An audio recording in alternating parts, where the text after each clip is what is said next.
On this episode of the No Chill podcast, we've got a coach on the show, David Fizdale, who truly embodies the spirit of the game with a nod to the old school and a well-adjusted connection to the current era of players. Coach Fizz came up in an era of basketball in LA before players moved around, one where your community was rooted in the game. As Fizz's basketball life took him out of his neighborhood and far beyond X's and O's, he's established himself as one of the best minds in the game. For Gil, Coach Fizz has always been one of the good ones, who not only has the street cred as a hooper, but the pedigree with rings as an assistant in Miami to the head job in Memphis and New York. We can't wait to see where Fizz goes next, but we know he brings an enlightened worldview to a team, filling in with dedication to the game and the players committed to getting better. The best thing about Fizz is something we should all strive to mirror, his love of the game and taking part in bringing it to another level. It's an episode of the No Chill podcast you're gonna love. We love it too. Remember, subscribe. You can get every episode as soon as they drop. And be sure to check out all good things happening on the No Chill YouTube channel. And don't forget, every Monday, 8 p.m. Eastern, it's No Chill with Gilbert Arenas on the Fubo Sports Network. Welcome to No Chill with Gilbert Arenas. I'm Mike Botticello. He's Gilbert Arenas. And Gil, we got a coach on the show today. You're more presentable this episode, I think. Speaking up for the coach. It's a little more formal, but Coach David Fizdale, welcome to the show. Thanks for having me, fellas. Great to have you here. Yeah. And I think when you're in the presence of a coach, there's a grown-up in the room. So, There's a grown-up. Oh my God. That's how you do it. I'm probably the least grown up in the room. So it would be like we're in the locker room, we're goofing around, and then you walk in. Oh, we gotta get serious. Yeah. Oh shit. Yeah. Man, them dudes saw me come in the locker room. They just started probably laughing louder when they saw me come in there. Well, that's not your style. Now, when the time kicked in, it's always that time on the clock. Yeah, that time on the clock. Because then I'll start finding their ass if their phones go off and stuff. So then they start turning off everything and get quiet. No fines here. No fines. If we had fines, he would owe us. You'd be in the red. He'd be Yeah. Well, that's how he was as a player. No. But today I got to give him credit. He was early. Oh, So I had dumb fines. Yeah. I didn't have like phone fines or like there was never game day fines or practice fines. Plane fines. It'd be the plane. But what's so funny is I lived 15 minutes from it. And you just couldn't. And I'd just be sitting there because I didn't want to be the first one there. Oh, you don't want So to be you the first one on the strolled plane. in. So I just strolled in, wait there. Because you didn't have to get your own food, because I know some rookie was going to get your food yeah. for sure. So I already know that. But wait a minute. So that was your thing? You would just sit in your car? I'll sit in my car, listen to music. That's what you did today. talking on the He was phone, early. And then end up being late. Like I remember I sat outside the airport and then took a nap and they took off on me. Who was your coach? But it wasn't Eddie. Because I know, oh my God. I've never left a player, that's for sure. It wasn't, because it was going to Detroit. And I'm sitting out there, out there knocked out. That's so funny. I've been on a staff where we left a player behind, but as a head coach, I never left. Like, man, I had to take the airport, the regular flight. There were times that you probably wanted to leave somebody, but you really can't. Yeah, it's egregious. But anyhow, for this though, this is another LA thing. LA guy. And we're gonna rewind this a little bit more though, Gil, because you got to know what goes on here, Coach. He's a Valley guy. He's always talking about the Valley. He's always defending the Valley and his era of LA basketball. And you were before that. I was gone already. In a different part of the city. John C. Fremont High School, where you came from, won a championship there. 2. Okay, yeah, two. There you go. That is, I skipped over the very relevant. Statistically, I just want to make sure we get that, There's 4 years, 2. I didn't want to make him feel too bad because it's not a postseason success for you at Grant wasn't a.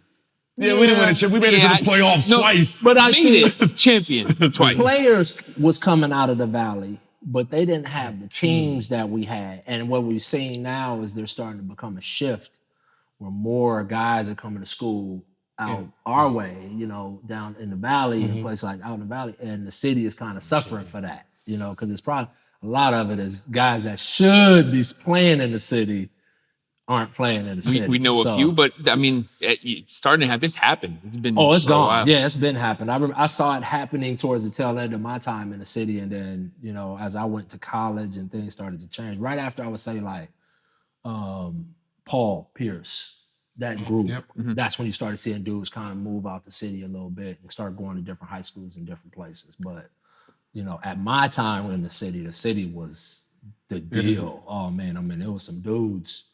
Kevin Ollie was running around. Kevin Ollie. Kevin Ollie. You can forget KO, Crenshaw High School, City Player of the Year, LA. 4A basketball. He was a beast. Like, come on, man. Like, you talking about a 12-year pro. I think KO played in the league. Our team was loaded. We had, I think I was maybe one of 9 guys that got D1 offers in a 2-year stretch. We was loaded. We was 5th in the country my junior year. And then we lost to Jay Kidd and them in the state by 3. But the city in general, it was just a lot of dudes, that came out of LA from really up until even recently. It's a lot of dudes still coming because Russell and them, all of these guys are still you still LA got kids. you got the sprinkle of. But it was just, I think, as crazy as it sounds, I actually think from the crack epidemic on, you just saw LA.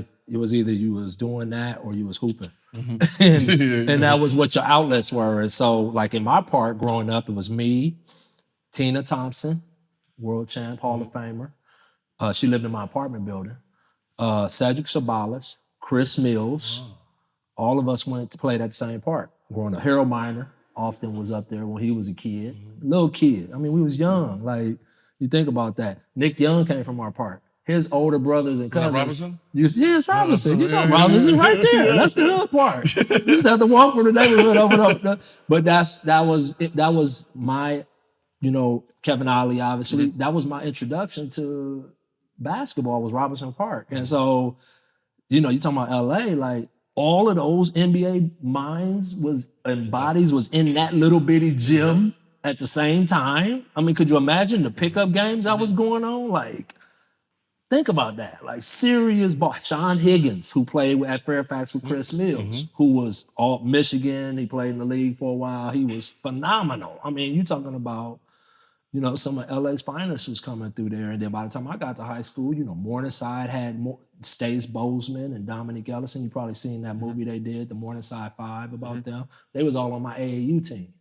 Gumby at Westchester, the Ball brothers, the twins. So the Balls, the young kids, their uncles, who was twins, I'm pretty sure it's their uncles, played at Westchester against me. They played with Gumby. Gumby was player of the year his senior year. It was them.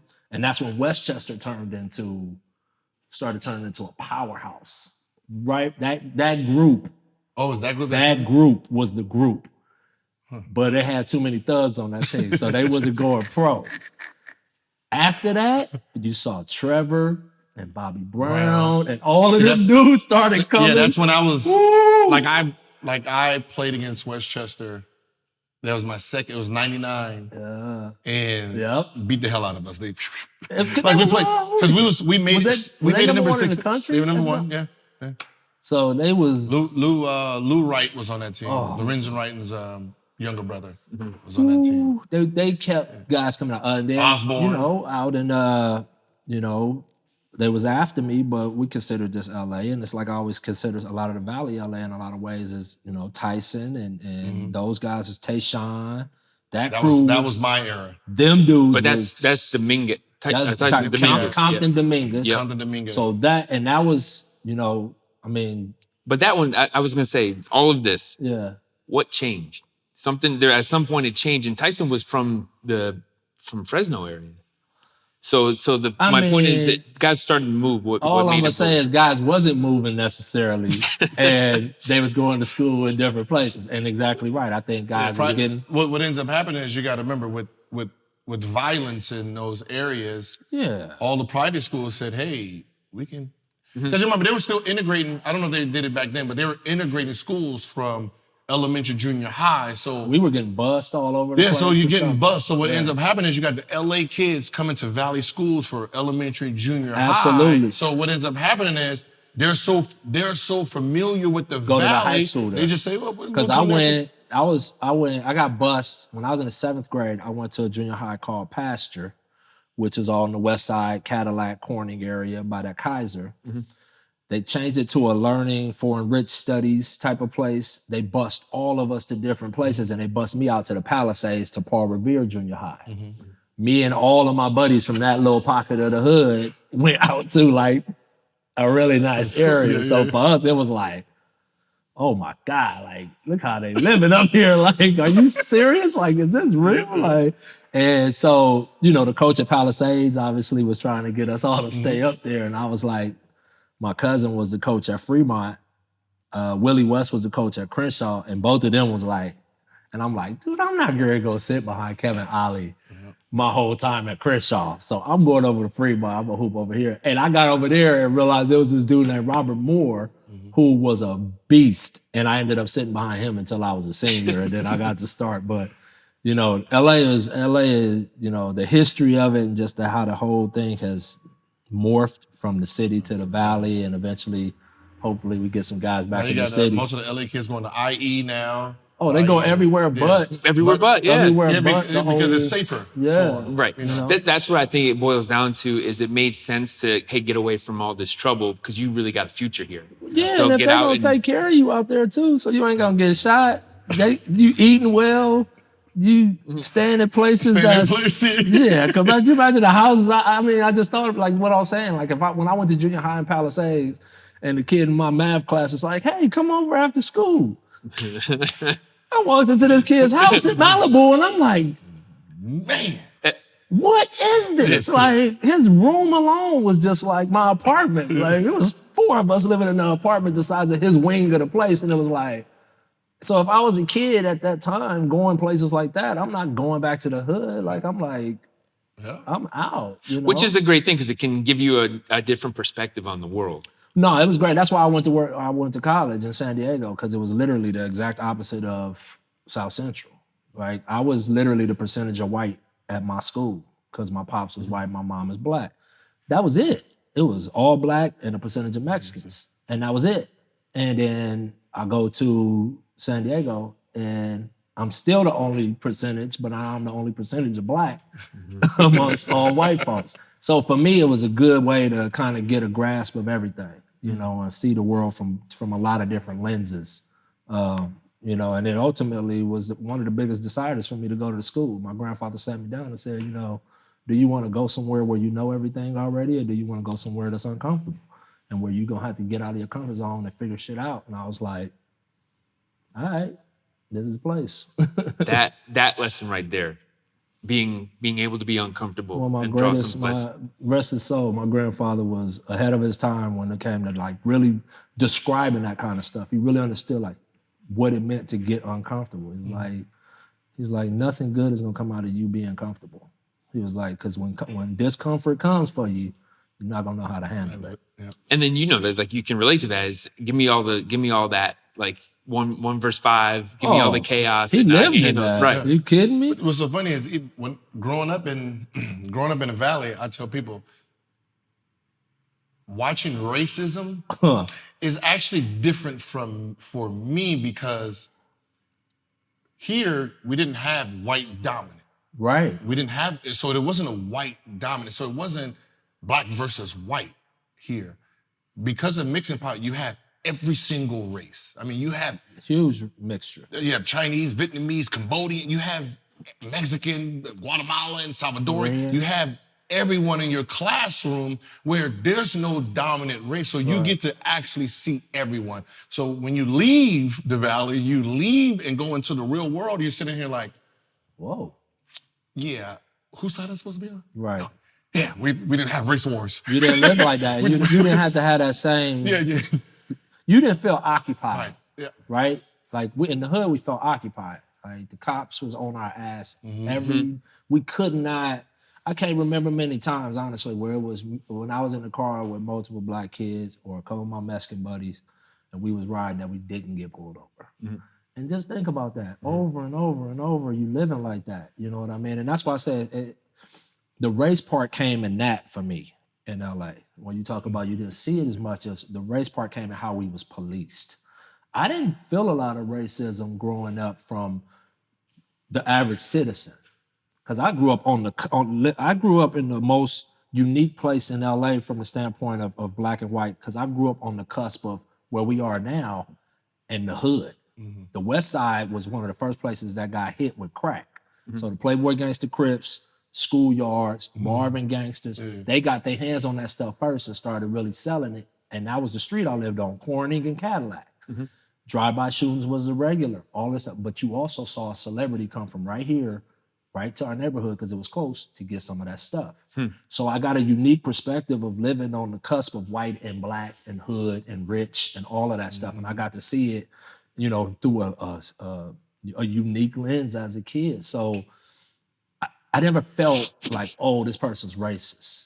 Like, I never felt that from white people. Like, I would see white people. We would run into white people on La Cienega. We'd go into the store. I never ran into that. When I got dealt with cops, that's when I felt it. That's when I was like, oh, shit, I'm black.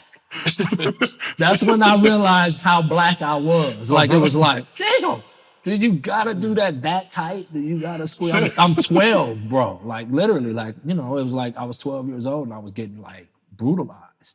And I was a hooper. So think about what they was doing to the gangsters.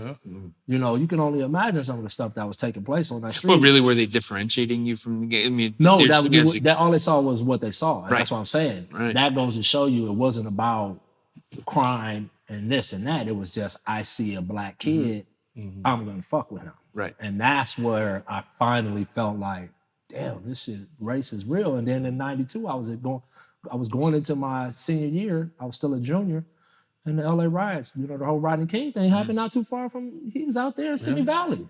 That happened on the road in Simi Valley where that all got filmed. You know, not too far from where we stay now. So it's like, you know, that opened our eyes more than anything, the race. But other than that, you know, we go play tournaments and this and that. I never really felt overly like people was overtly being racist. And maybe I was a young, naive kid too and didn't understand the quiet symptoms of it, but we're in crazy times. We are in crazy times. Wow. And to keep things upbeat and positive, look at it, I think that is one of the best silver linings of the past 12 months is in the sports world, it's not just shut up and dribble anymore. That lid is off of it. And now athletes have a better platform and a better voice, a representative of what, you know, people believe in, and they're thinking differently.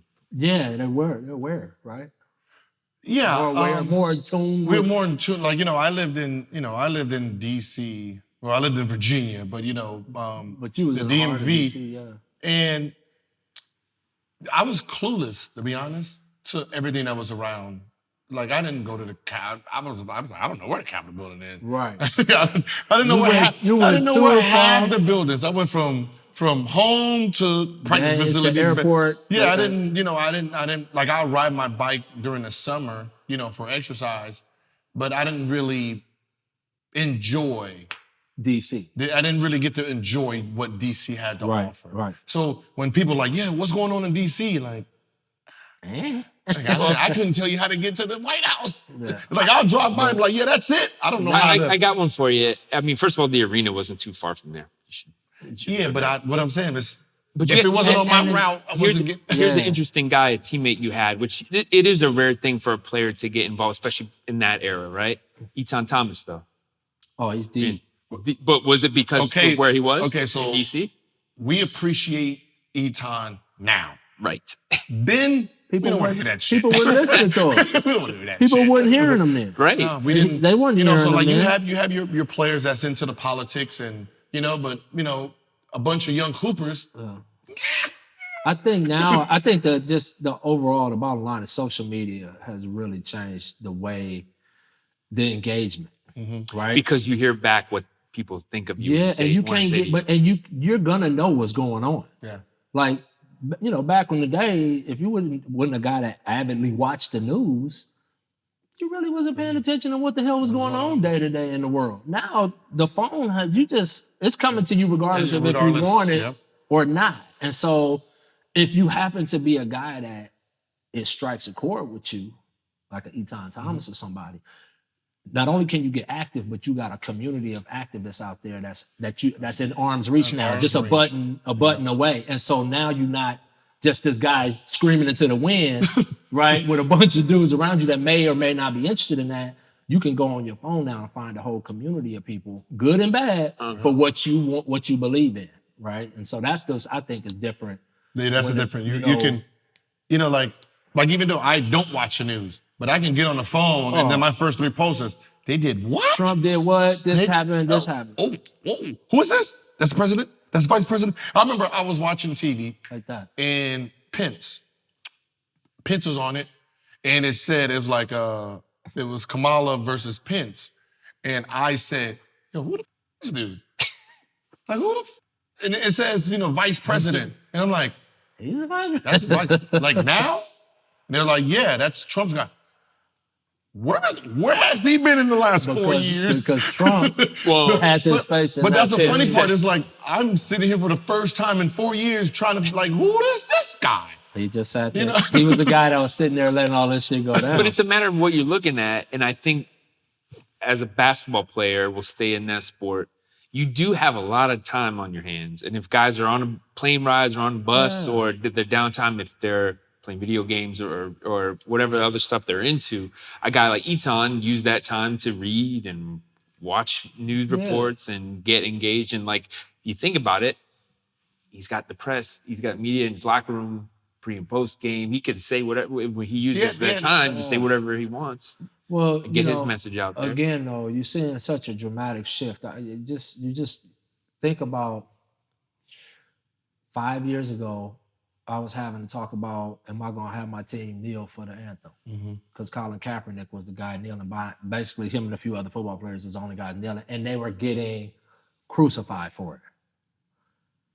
Look at now what's happening. There's been a total shift. Drew Brees said something, and he became Colin Kaepernick. Yep. When he talked about guys kneeling, right? It flipped. That's how much we have seen change because of what happened over the course, obviously, of this summer. The George Floyd deal, what Steven Jackson and them did, the movement that they started with Black Lives Matter, that has shifted everything because what they figured out, really have figured out is the consumer power of Black people.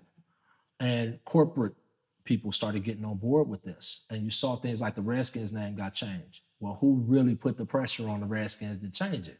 I think it was like Pepsi, Nike, like FedEx. Yeah, like real corporate money is now saying, wait a minute, this ain't right. And so it's opening up this lane, I think, for young activists to step into, where they don't have to be as afraid no more. I wrote an op-ed early in this that talked about how when I was in Memphis during that time, and there was 2 statues in the city that we were trying to get down, the Nathan Bedford Forrest statue and the Jefferson Davis statue. Nathan Bedford Forrest, you've probably been hearing his name recently, is the guy who orchestrated the Klan, had a 2-story statue in Memphis. And Jefferson Davis down the street by the river had another 2-story statue. So here I am, a young Black coach in the middle of this race debate, whether it was in my city or whether it was in my sport. And I'm saying, if I say this, am I going to get blackballed, basically? Am I going to get outed and not be able to get a job out of this? I know it's cool for Pop to talk. I know it's cool for my man Steve Kerr to talk. Stan Van Gundy, them my guys. And I love them for speaking up for our community. But is it okay as a Black man to speak up for my own community, right? And really stand up and not feel the repercussions? Because we saw what happened to Cap. Everybody knows he was good enough to be on the football roster. Let's be real about that. Was he a starter? I don't know. In that time of his career, he was good enough to be on a football roster, and he lost his career over that. So as a Black man, I wrote about the fear that I had of speaking out in a corporate world and getting either the backlash, or losing my career over it. And was it worth it? And what has shifted is that fear is starting to get subsided because of this generation understands the power that they have as a revenue builder, and the power of the African-American community as consumers. And they're starting to utilize that platform in a very intelligent, really, futuristic way that we haven't seen any generation do before. And I think that's player empowerment has shifted things. And you look back at it, it always takes a pioneer, right? You look at Mahmoud Abdul-Rauf and you look at Blackball and Craig Hodges. Those guys, nowadays they would be celebrated, but they had to be the first up. And they weren't appreciated at that time, and they weren't appreciated for years, really. Right. But that's hard to do. Still not necessarily appreciated. No, not necessarily. Not necessarily have people really owned the, I think, and I'll let you slip on this one, Gil, let you have this one, but look at what happened at the Capitol. That was supposed to be a protest, right? Like these dudes was kneeling. This dude turned his back on the flag, and look at how they've been treated. And look at what was said about them. Like Donald Trump, look at what he said about Colin Kaepernick and the guys that was kneeling for and to stop police brutalities, to stop the police from killing people. And so to see the total opposite happening right now over a lie, it just is like, damn, like this is crazy. You know what if you look at it, it's the old generation. It's the old generation trying to keep everything the same, and the younger generation that was taught by us. Yeah. Ask questions. Question everything. And you question everything. So now you have all these young kids. Like, that doesn't even make sense. And they got information. They got information at their fingertips. Yeah. You said, what is that? Oh, what did you say that? No, that's a lie. Let me Google that. So now, I'm sitting there watching the protests and all this, and you got the kids, like young kids. I see young kids, 18, 16, 15, like Black Lives Matter. All white kids. Black Lives Matter, Black Lives. Police is pulling them over. Shut up. And I'm sitting here, it's like, that's why it's never going to stop. See, before, you'd have just beat it out of us. These young kids think this is Call of Duty.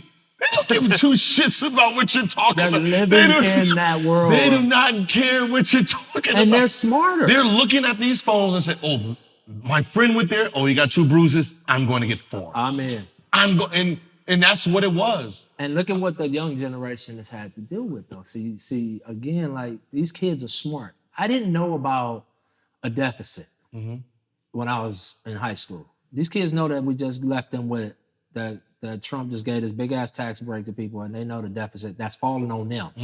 We ain't gonna have to deal with it. They gonna have to pay for it. Right? These kids know this. Their schools are getting shot up. They're the ones protesting and getting organized on how to get gun violence out of our country, right? So when Black Lives Matter happened, they immediately, no matter what color they were, they already connected to everyone because they're way smarter than us on Twitter and all these social outlets. But it connected to them.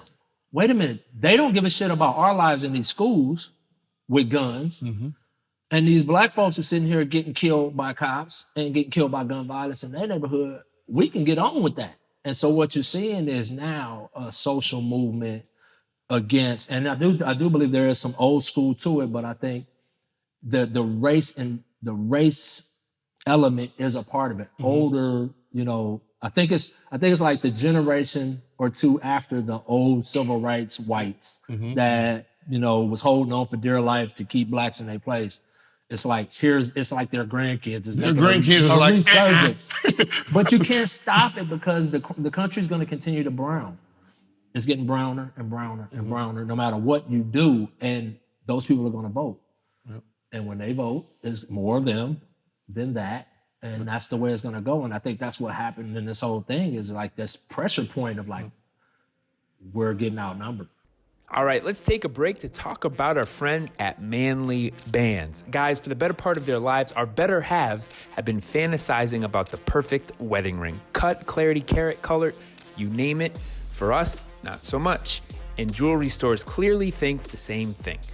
Who really cares about a guy's band, right? Well, Manly Bands does, and they're here to rescue you from an otherwise hellish band buying experience. Manly Bands offers your hand the freedom to look how you want it in just about every type of earthly material imaginable, and even from space. And it's an online process, super easy, super fast. I went through it, and you just size your finger and you get your band in just a couple days. So for those of you who who don't plan ahead, I hate to say I'm one of those too, they got you covered on that front. So to get started, order the Manly Ring Sizer from Manly Bands to ensure that your ring will fit perfectly, work and play included. Once you know your size, it's time for the fun part. Manly Bands has an insane selection of materials to choose from: gold, wood, antler, steel, dinosaur bone, and even the meteorites that killed them. You can also choose from curated collections like Chris Harrison or Jack Daniel's Whiskey Barrel Collection. Yes, wood from whiskey barrels. And if you're feeling even more creative, you can customize your band from scratch, choosing the style, material, inlay, sleeve, and finish. Once you've selected your band, Manly Bands offers free shipping worldwide, a 30-day exchange policy, and a free warranty.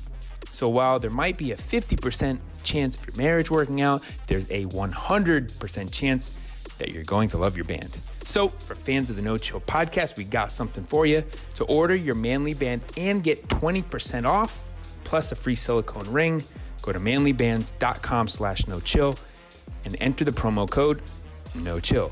That's manlybands.com/no-chill for 20% off, plus a free silicone ring. Hoopers, you'll thank us, because when you're playing ball and you have a silicone ring on, that means jam fingers and those things, you don't have to worry about your ring. So manlybands.com/no-chill and enter the promo code No Chill. All right, we want to let you know about our friends at Grammarly. Anytime that you have something important to write, the worst thing about it is not feeling confident in what you're putting down, where your ideas go, but you want to make sure it's clear and effective. Well, there's more to clear and effective communication than just catching spelling mistakes. Grammarly Premium gives you real-time feedback and insights to help you elevate your writing through tone, word choice, clarity, and more. If you're under the gun to get something done, you gotta make sure that the words are perfect. Exactly what you have in mind is coming out in what you're writing. Because we get so many messages and documents, things start to blend together or sound the same. So more effective writing is the key to making better connections.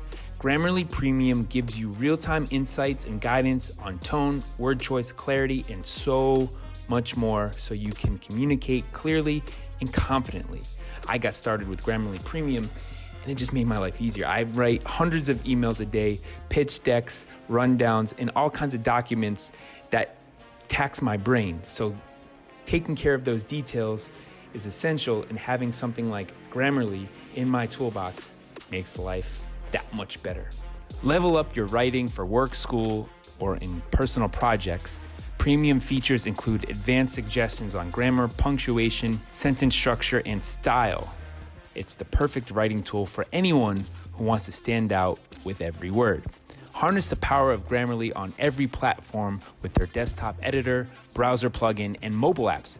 Improve your writing on all your favorite sites and apps: Outlook, Gmail, Twitter, LinkedIn, and more. Don't just say it, make a statement with clear, flawless text that's sure to impress. Grammarly doesn't just correct your mistakes, it helps you build your skills as a writer. Think about that. Think about how valuable it is. Elevate your writing with 20% off Grammarly Premium by signing up at grammarly.com/no-chill. That's 20% off Grammarly Premium at grammarly.com/no-chill. Write better, polish those skills, and you'll thank us for it. All right, let's also talk about our friends at DraftKings. It's the return we've all been waiting for, and it's finally here. You know who we're talking about. One of the sport's most notorious icons is stepping in the octagon this Saturday. DraftKings, the official daily fantasy partner of the UFC, is giving you a free shot at huge cash prizes for this weekend's fight. DraftKings is offering new players a free shot at millions of dollars in total prizes with first deposit. If you haven't tried it already, fantasy MMA is easy to play, so get started. Just pick 6 fighters, stay under the salary cap, and pile up points for advances, takedowns, and more. There's no better way to put your MMA knowledge to the test than to compete for a shot at millions of dollars in total prizes. Plus, Don't forget about football playoffs, where DraftKings has even more money up for grabs this weekend. DraftKings is safe, secure, and reliable, so you can deposit and withdraw your funds at your convenience. All right, for fans of No Chill Podcast, we got something for you. Be sure to download the DraftKings app now and use the promo code NOCHILL to get a free shot at millions of dollars in total prizes throughout the weekend. That's promo code NOCHILL to get a free shot at millions of dollars in total prizes only at DraftKings. It's a minimum $5 deposit. Eligibility restrictions apply. See DraftKings.com for details. So when someone says, "Oh, you don't like this group," we were like, "Okay, don't like this group." We raised kids that says, "Now you question everything." Everything. So now these kids are like, "What do you mean don't like him? What did he do? He didn't do anything to me." And that's the generation now. That's like, and I see it in coaching. Tear all this up. And it's bit me in the ass with this generation song, because I had it where obviously I've gone off on some people, and this generation they don't absorb that kind of coaching like we did. Like Bobby Knight was normal in coaching. That was all of our coaches called us out of our name and grabbed us by the shirt and yelled at it. That was just normal coaching. These kids, it's like, nah, you're not yelling at me like that. Two, and you're gonna tell me why you want me to do something. They want to know what it is. The why. Yep. Is that the hardest? Is that the hardest part now? Being coached by that style. Right. Nope, that's the style you learn. And then adjusting I to. think, if you want to just, I could just bring this up, and we don't have to be on this much, but it was definitely something that I felt like I overcompensated for in my second job. Mm-hmm. I was hard on that Memphis team. Mm-hmm. I was like, because we had a short window, and I'm like, we got, and I was on their ass and yelling at them, and dudes was pissed at me, and then I got to New York, and I had this young group, and I was a little more chill and giving them the why and bringing them along, but I also lost a lot of games doing that too. Getting my, trying to slow walk the guys, Mm-hmm. and so. What I've learned over 2 jobs and 2 different generational teams, an older team and a team full of babies, is you got to find that middle ground. And the middle ground is you can still be hard and stern, but at the same time, while you're doing it, you have to be explaining why. This is why. And what the good part about this generation that I like with explaining why, when you tell somebody why, they take ownership of it, right? They own it after that. Mm-hmm. They say, okay, I get it now and I'm all in. Mm-hmm. Or they say, nah, that's some bullshit and I'm out. Mm-hmm. But at least you give them all the information, and then because once they get that information, they'll run with it. And if they trust what you're saying to them, they'll run with it. But you gotta give them the information, because if you don't give them the information, they're never gonna, really, really try what you're doing. Yeah, it just seems like that's just the biggest difference now is kids want more information. Yeah. And it's not a bad thing. No. It's not a bad thing. It's kind of a good thing, but it's kind of hard because it's like, well, when I tell you something, you're supposed to just that's the do old it. school. When I say you do it. Because I said so. Now you're not coachable. Because I said so, and if I told you to run through a wall, right? That was the old school. Coach, I run through a wall for my coach. Well, why the am I running through the wall, coach? That's what these kids are saying. When the door's right here. I can go through the door. Why would I do that, right? Like, that's this generation. So it makes sense, right? Like, instead of just saying, do this, why? Because I said so, and because as a coach, you kind of had your commandments, right? Mm-hmm. And that's it. Now, if I tell you why, that actually makes me a better coach because I'm explaining myself. But if you're stuck in your ways, you're just uncoachable. You see how it can work? Oh, no. It's labels that come out. So it becomes you're uncoachable, you're a bad team, locker room guy because you're asking questions. Right. And, and it's like, it seems like it's kind of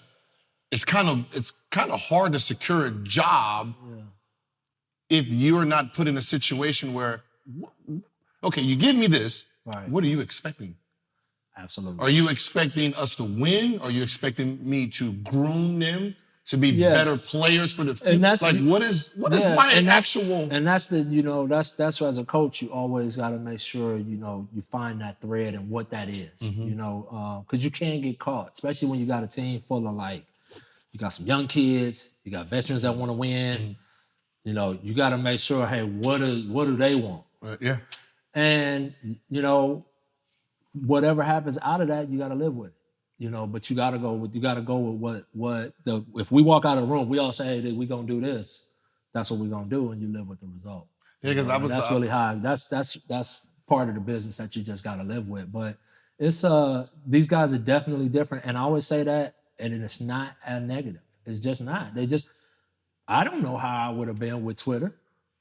If you gave me Twitter in the 9th grade, when I was growing up, I don't know what would have came out of that. I don't know who I would have been. I'll tell you what, you say a lot of dumb stuff. You say a lot of stuff that you would want to take back. Yeah, that's what I'm saying. Like, I would have screwed up. I would have said something I wasn't supposed to say. I would have posted something I wasn't supposed to post. I would have did what a lot of these kids do. But that's why I don't put too much on young people.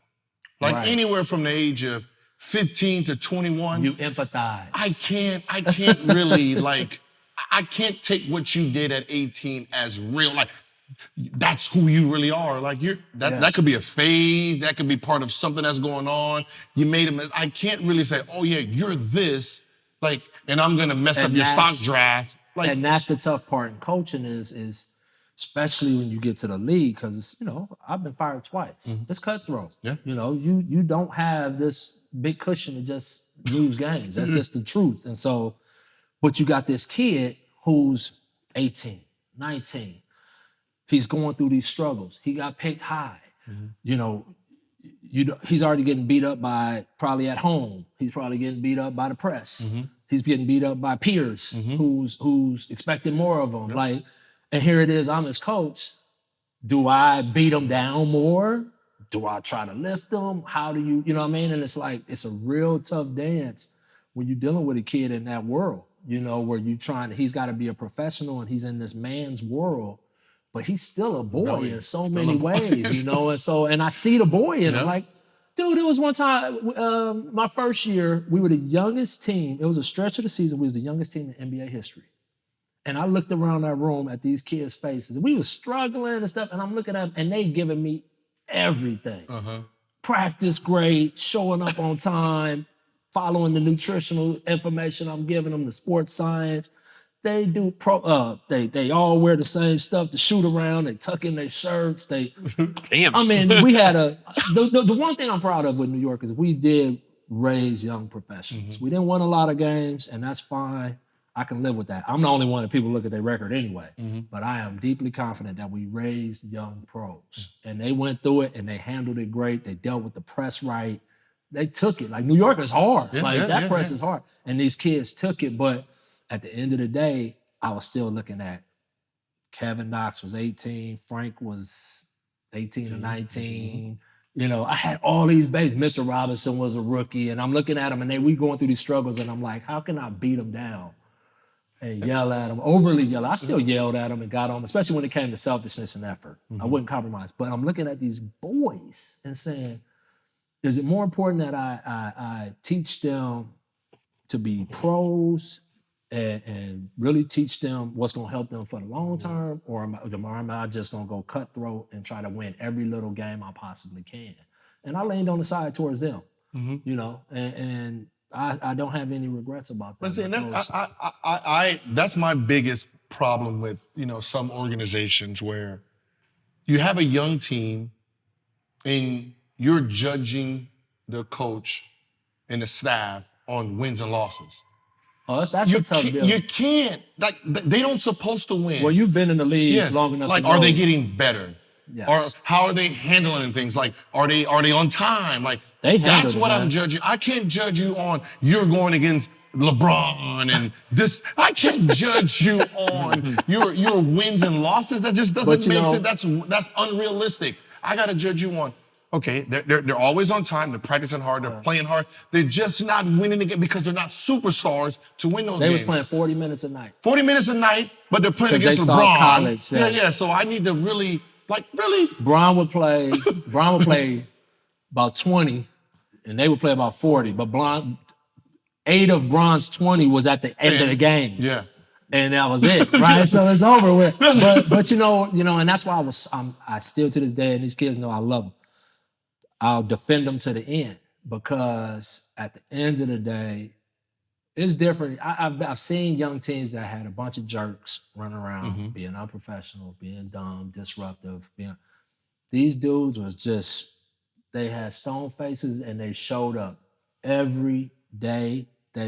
And you never heard stuff like, oh, this guy in Fizz, or this guy in Fizz. I mean, one time Ennis was pissed at me because we was moving in the direction of, playing our young guys, right? And it was at that point in the season that not playing Mitchell Robinson didn't make sense, right? And so Ennis, I was obviously the face of that, and Ennis was pissed at that, and that's fair.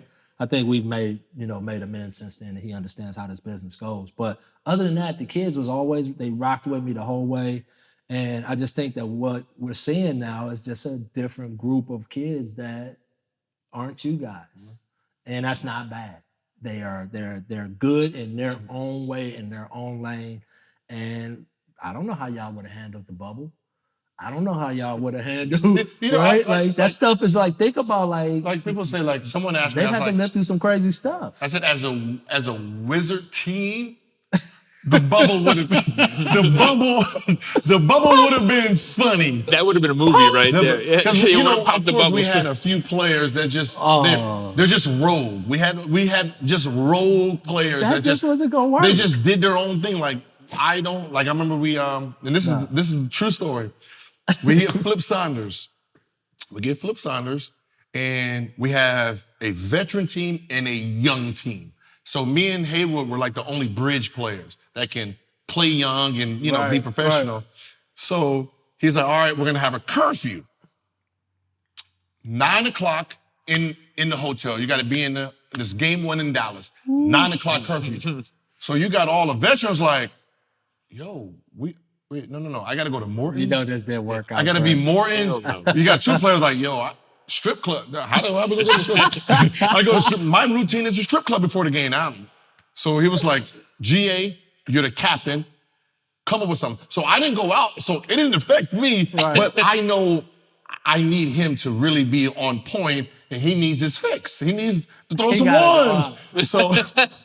So I'm sitting here like, we got to compromise. I go to San Casale. I was like, yo, I really don't think this is gonna work, bro. We're gonna have some mad veterans. Some people gonna get fined, and he already said he ain't gonna play.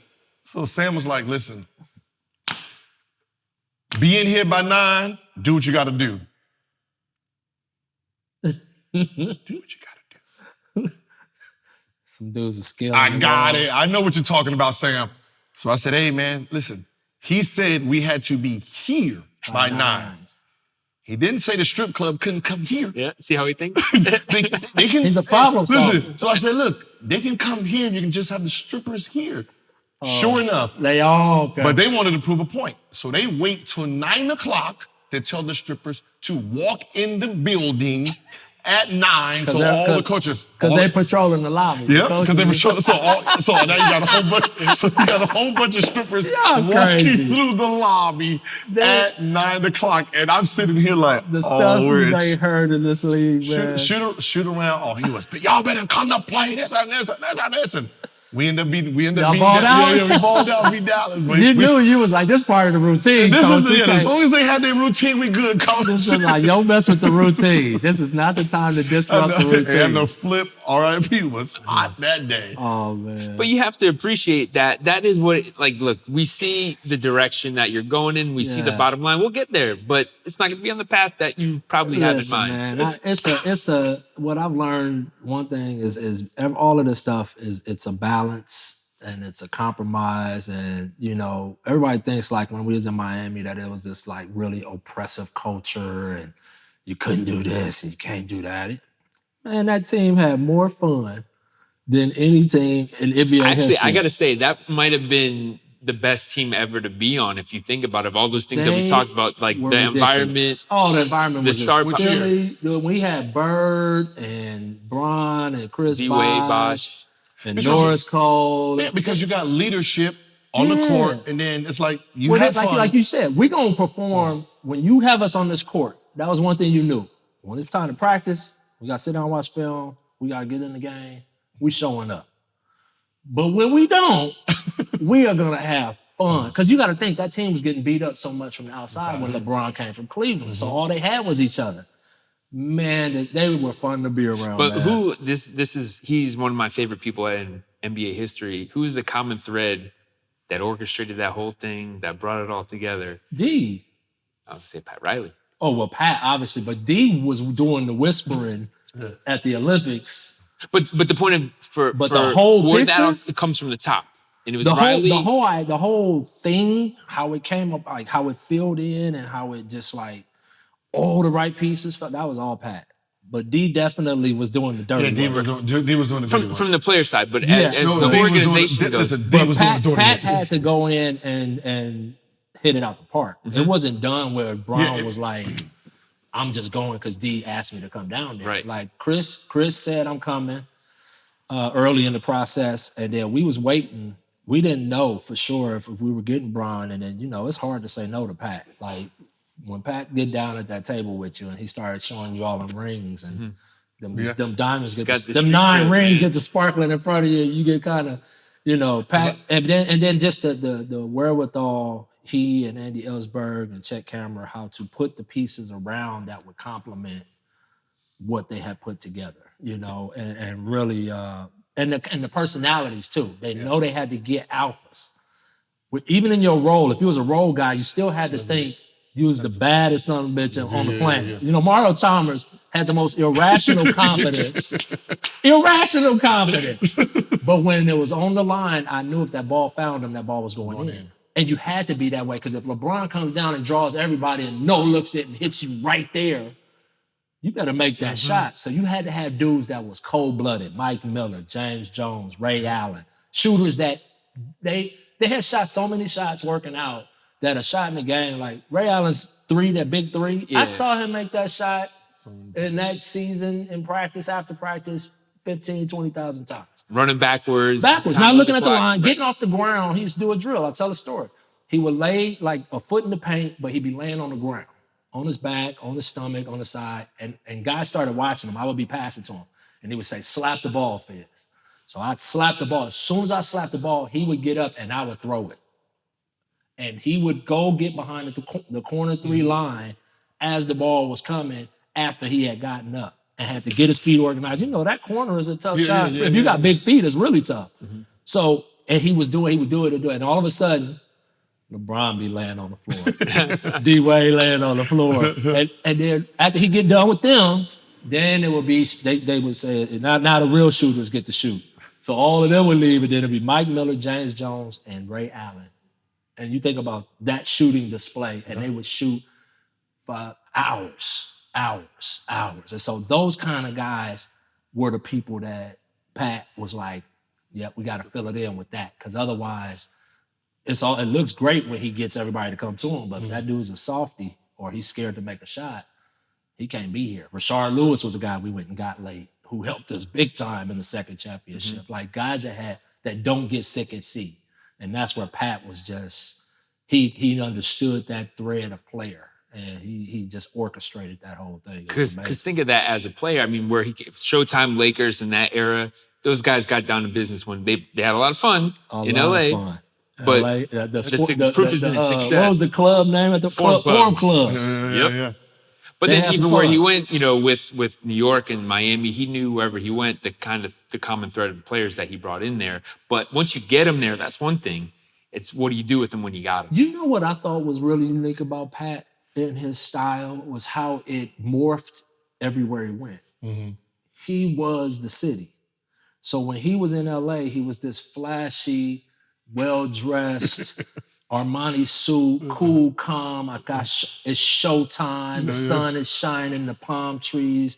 I love LA is blaring on the, he gets to New York, he looks like a mobster now who's running the whole deal under, the underground, and his team was just gangster. You talking about one of the most gangster teams.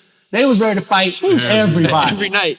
Right? So that team was him. And that was New York. That's how New York, the city, when you think about New York City, that's that feeling. Then he gets to Miami, and it's like he Miami connected Vice. That South Beach, Miami Vice, that vibe of the city with the teams that he created. Mm-hmm. And it was just, you look at it, that's hard to do, and it's really unique. You have to be in tune with the city. You really got to be in tune with the city, man. And that's why even when I went to Memphis, I wasn't trying to get rid of grit and grind. Yeah. That was who I said. I just want to speed up grit and grind. I want him to run a little faster. Run a little bit faster. I don't want to play, those grinded out 80-point games. I want to actually hold people to 80 and us score in the hundreds, right? But I kept that theme because it fit Memphis, right? That's what it was about, was the city and the people. And that's where I thought, whether he tried it or understood what he was doing at the time, or is he that much of a genius? Because he is a genius. Getting to know him, you'll know it. But he really understood the pulse of the city and the kind of players that could thrive in that city. Whenever I looked at the moves Miami did, the one move they always did right, and I thought it was great for their success till today too. Still now was Haslam. Oh. And I always watch, like, I remember when he was, Milwaukee offered him big money. San Antonio offered him a great deal too. He was like, and people was like, why is he still on the team? Because he sacrificed for the greater good. Absolutely. This dude is, he is always going to be under that roof. Mm-hmm.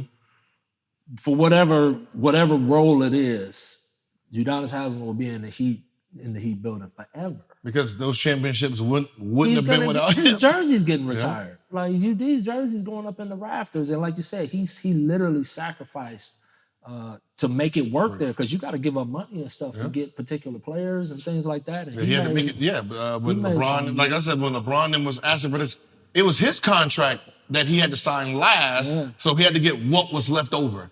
And trust me on this, that dude, everything you've heard about him, everything you've read, everything you've seen, it only tells a part of how awesome. Yeah. And like, if you with him, you feeling good about things, because you good. That's all I need to tell you. You good. And I mean, you good anywhere. Like, it don't matter, like, in the streets, you got a problem? You ain't got no problems. You know what I'm saying? On the court, you his teammate, you ain't got no problems. I remember we played Indiana, and what was my man's name that played at Carolina? Tough kid, shit brick house. Carolina, and played for the Indiana Pacers. Hansborough? Yes, Hansborough. God, Hansborough knocked the shit out of D Wade, busted his head. I'm pretty sure it was Hansborough, and I think it was a game later. Udonis busted his head wide open, and you don't see that no more, right? But that's UD. Right, like that's UD. Like, if you mess with one of his, he ready. He is all in, and that's where it's like he got this saying, he came up with this great saying. He was like, "When you in here, you 4 paws in, because we dogs here." And that's a real that's coming from a dog, Haslam looks, because I used to argue, where's my Haslam at? You see when D Wade gets hit, you see who's there hitting everybody else. I've gotten hit. No one's hitting. No one's hitting no one. They don't make them like that no more, boy. I was like, you got all the muscles. Be my bodyguard. And what he doing for that locker room right now is, you can't really put a price tag on it. Like, you saw it in the bubble, right? Yeah. When shit was going south or at all, or they was looking like they was about to give in or something or like that. He and Spo are so tight, and they've been together so long. Soon as Spo they meeting as a coaching staff, and he hear UD back there, he already know UD sitting in the chair. Mm-hmm. He got all of them sitting down right there, and he know they getting it. And he know now all I got to do is draw up a play, because I don't have to handle that, because he's saying exactly what needs to be said in the moment. And that you can't, when it's coming from a guy sitting in the locker room with you, doing all the practices, running all the conditioning tests and all that shit, and it's coming from a guy like that who's been through all of it, how can you not listen if you Tyler Hero? Yep. Or you Nunn, or you Bam, and you these kids sit and you want what he's done. You gotta respect that. And he's a special one. He's the last of a dying breed. Yeah. Well, that's what we have kids on. We talk about they have the dog mentality, and you want to find kids that have that, but it's just different because you can't even talk about it. He just is. The problem, I think, if you want to say anything bad about this generation, I think that's different, is they don't just go hoop at the park no more. Mm-hmm. They have to be organized now. Someone has to organize them, because it starts, AAU starts so young now. They so used to people getting them together. when we was young, Robinson Park, what we was just talking about. It wasn't nobody telling us who our 5 was and all that. It was like the best players picked the best next players, and the next best player had next. And if you was a kid or a girl like me and Tina Thompson when we was little, you probably wasn't playing. You was the guy shooting when they went to the other end to transition. And eventually, Tina watched me do it. I took the ball. I called next one day. I took the ball because somebody tried to run over my next, and I just kept the ball. And they said, "Oh, let the little motherfucker play, man. That's just shit. Cedric Sabalas. Oh, let little Fizz play, man. He can hoop. So that's how I finally got. Tina Thompson did the same thing. She called next, only girl in the gym. She called next. She watching. Dude, go over. Pick his 5. Go. Pick his 5. Next game, Tina went out there and stole the ball. I ain't giving up my next. Man, let her play, man. Let Tina play. And now look at what happens out of this. But these kids don't have to do that. They don't know situations. I learned situational basketball on the playground. If the score is 9-9 and you go into 11 and you ain't supposed to be taking that shot, you may never get picked up again. You give up a layup and it's game time. And you don't take that foul, you might, as a fringe player, you might not get picked up again. So you learn situations like quick, like I'm taking layups. I'm setting screens. It ain't gonna be on me. It ain't gonna be on me. And so you learn young at the playground, all of that stuff, just how to, when it's time to take your turn, and how to take a hard foul, how to get hit. You know what I mean? Like all of this stuff you learn, that I don't think these kids are really, really getting like we did. We didn't. They're getting skill. They're not getting experience. Yeah, and experience is what gives you that, like that. Literally, think about it. If you Tina Thompson and you a 11-year-old girl in the gym with Cedric Sabalas, Chris Mills, a young David Fizdale when I can hoop, like how do you get in that? How do you break through to that, right? But I tell you what happened, what really helped her was every blue moon, Reggie and Cheryl would come through and hoop at Robinson, Reggie and Cheryl Miller. Cynthia and Eric Cooper always came up to Robinson to hoop. So she was a little girl and she saw them women come through there. Lisa would come through sometime because Lisa's a little bit older than me. She was at Morningside. They would come through and hoop. So as a little girl, she would see this and she was like, at some point, I'm about to get on this court. And that built something in her, a grit. You know what I mean? Like me and her brother telling her, "No, go home. Stop following us." Nope. And she just kept coming and kept showing up. And now you look at this girl. She's a woman. And she's a 4-time champ or something like that. And Hall of Fame. I went to the Hall of Fame to see her go in. But that don't happen on its own. Like there's something that came out of that mud. You're getting denied. You're seeing something that you gotta remember that Robinson Park is the WNBA at that moment. I need to get there, so I'm gonna train. I'm gonna train just to be. That was me. She would go outside with a kid named Olin. He probably go see this one day. What's up, O? With a kid named Olin, not much young, maybe my age, and they would get up shots, and she would work on her skills and all of that stuff, over and over and over. Just so they can play in the gym. And because she knew I'm gonna get one shot, and if I screw this up, they ain't never letting me play again. And when she got on that court, we knew right away. It was like, Tina's a baller. And then all of a sudden, it was like, I came back from college and it was like, Tina's the best player in the country. Like, think about it. This girl lived in my apartment building right there while we in the hood getting shot at and crack being sold. And this little girl is blooming right under my nose. And now look at her. She coached at University of Virginia. Her career it's a movie, what she's done. But that has been going on in basketball, sports too, for generations. There's always the kid that's overlooked, underrated, forgotten about, and that just fuels them to work more and more. We gotta remember, you can see it. You can see every single day they're there working. Playing, trying to get the ones that's around them, you just want a shot. But they want a shot, but like, no. But we beat them down. Like we had to wait our Everybody turn. had to wait their wait turn. your turn like I had to wait. And it was literally like I remember my time of taking the ball and saying, "No, y'all gonna let me play." And I vividly remember being on the court and we was hooping, and I think one of us threw a pass and it got stolen. I thought it was the other team, and it was her on the court. This little girl saying, "Nope, it's my run." that was it. And that's it. Just everyone has to go through that gauntlet. And I just don't think this generation goes through that gauntlet like we had to from a basketball standpoint. You know, the AAU thing is just so structured. And I think what it does is it makes them numb to losing sometimes. Because they play 5 games a day. And numb to losing. They're numb to right? losing. You play 5 games in a day and you lose 2, but you got 30 every game. Like, there's no championship. Like, I've been going to tournaments. I'm like, is there a championship? Participation trophies and shit. There's no like, championship? It's like, no, we just came here to play 3 games. And it's like, all right. So you got a solution for that? How do we fix the system? You know what I think? You know what I mean? Honestly, I mean, this is gonna sound. Let's get it out. Well, I liked how it used to be. Yeah. I liked where one, you had to stay in your neighborhood with the people that surround your area if you're gonna play AAU. You like none of this shit. You get to travel or go play for a team somewhere else. Like our AAU was one of the best AAU teams in the country when I was going into my senior year.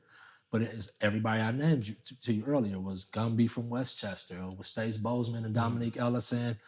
Damn, I forget my big Samoan homie name that was with them. But all of them was on our AAU team. We was all basically in the same. Dominique Ellison, who played for Morningside's mom, was the secretary to our principal at Fremont. That's how close everybody was. And we all had to play together. So, but see, that back then was more, it was like kind of like, it was still like advanced park league. Yeah, but you traveled together. So it was Slam and Jam. It was called Slam and Jam. Yep, Izzy Washington, Slam and Jam. Rich Goldberg had ARC. That was me all day. ARC was the Valley team. Jay Kidd came down and played for ARC. I remember back in the day from Oakland. But that was the Valley team. Slam and Jam was the city. And on the Slam and Jam, it was a California seniors and the California juniors was the main team. And we was the seniors, that team I named, and the juniors, who was good. Jock Vaughn, Charles O'Bannon, Ricky Price, Toby Bailey. I mean, they had, we used to kick their ass. But they was bad. Was Thomas Prince on that team? Tommy Prince wasn't on that team. Did Tommy play on that team? But you know, that's my man. Tommy was nice. Tommy was really nice. That's Tayshawn's older brother. Yep. Tommy was real nice. I don't know if Tommy might have played on that team, actually. He was nice. But that squad was, Avondre Jones. I mean, they really had a lot of those guys ended up getting a sniff in the league or playing in the league. Our team was gangsters. But I think I was the only dude that made it to the league, and that was as a coach. The rest of them dudes are so hood. You kidding me? The thing I'm thinking of, though, is the common thread on that is you're familiar with, if they're from your neighborhood, kids that you go to school with, kids that you hang out with after school, you're going to hoop with, that'll make you a better team because you have immediate chemistry. Well, you don't have that element of buying players in it. Right, that's what we said earlier. That's the part that gets eliminated by that because the money came into the deal or the endorsements or whatever you want to call what they give kids, that came to the deal when it was okay for them to leave their area. Right? If you knew you had to stay in your area, I don't have to give you shit. You want to be seen. Be on the team, you want to be seen by college coaches? Yeah. Get your butt to practice at 6:00. So that was our deal. Our 3 or 4 dudes from Westchester, my dudes from Morningside, us. That's how we came together. And that was how my assistant high school coach was our coach. So it was all connected that way. Now, it's guys moving out of dude. And now they're moving out of state. They're moving out of state, bro. Especially this year. But that's the point. But they ain't really middle class ass parents. It's just some. I've never witnessed they moved out of a state. High school.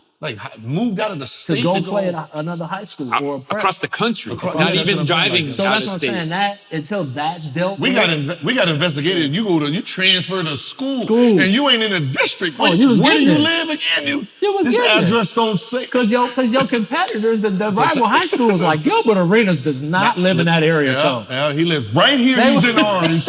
He's in our neighborhood. I know because I know his mom. Knock on the door. Make sure you live there. So that eliminates a lot of the mess in that part of it, and I just hope, I know it's a lot of, I had a talk the other day with some guys who are investing in these, these academies that are now, these basketball academies that are kind of shaking up AAU a little bit and now especially a lot of these kids who may not be great in school, who need extra work and stuff like that, who have big time talent, which a lot of times, if we all notice, that's happened over the course of history. Guys have come into school and had to leave school early because they're not, they can't handle it. Yeah. Right. They weren't prepared through high school, but they're not good enough to be in the league. So then they just fall through the wayside. Luckily we got the G League really jump started now. So that helps.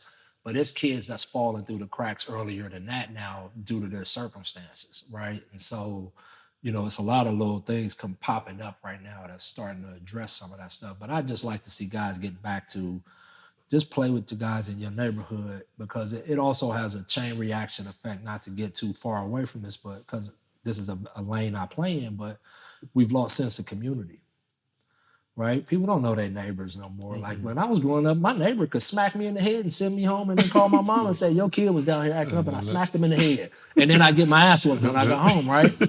But we knew Mr. Avery. We knew this guy. We knew, and so, but now we don't, because our kids ain't doing the same stuff together, right? And that's why sports is the great It's the unifier, because equalizer, it always unifies your community. You have Always. sandlot baseball, park basketball. What's so funny is even from the professional standpoint, they don't even realize how strong. Like when I heard the story of Kawhi Leonard asking for Paul George in Toronto, and I'm Toronto, and I want Kawhi Leonard. Right. Why wouldn't I want Paul George? This is all he's asking for, is someone that he's familiar with. And he's good. And then, another all-star. If that's all he's asking for, why wouldn't I do that? What is the backside of it? Because I know if I tell him no, what's gonna happen? Right. Well, I think a guy like, especially too, you gotta know your people too, because a guy like Kawhi probably ain't gonna ask for a lot, right? And so, that's the first time I ever heard that. But that a guy like that, I know for a fact, he is really loyal to the people that he came through with and who he came up with, and so, because that's how I am, and that's just I still got buddies. They piss me off because they still out there screwing up, but they my boys forever, and I trust them, and I know that when they go down. And so when a guy who came through some hard stuff to get where he is asks for something, who's not a big ass, that's a tough one not to. I know, and when I heard, I'm like, because he was there. He the night before he showed up, and that was his only request. I'm like, how do you not do that? That's woo. Unless you're just like, all right, we want to get rid of the organization. But it's like, if I'm trying to win, I just won a championship, and I'm still trying to. You saw what the Clippers did. They gave up the house. Yeah. Why not? The Clippers said, here's the picks. Take them. Sam Presti got said. I said on TV though, I said Sam Presti is gonna take Adam Silver's spot on the podium and just do the whole draft, because they got all the picks.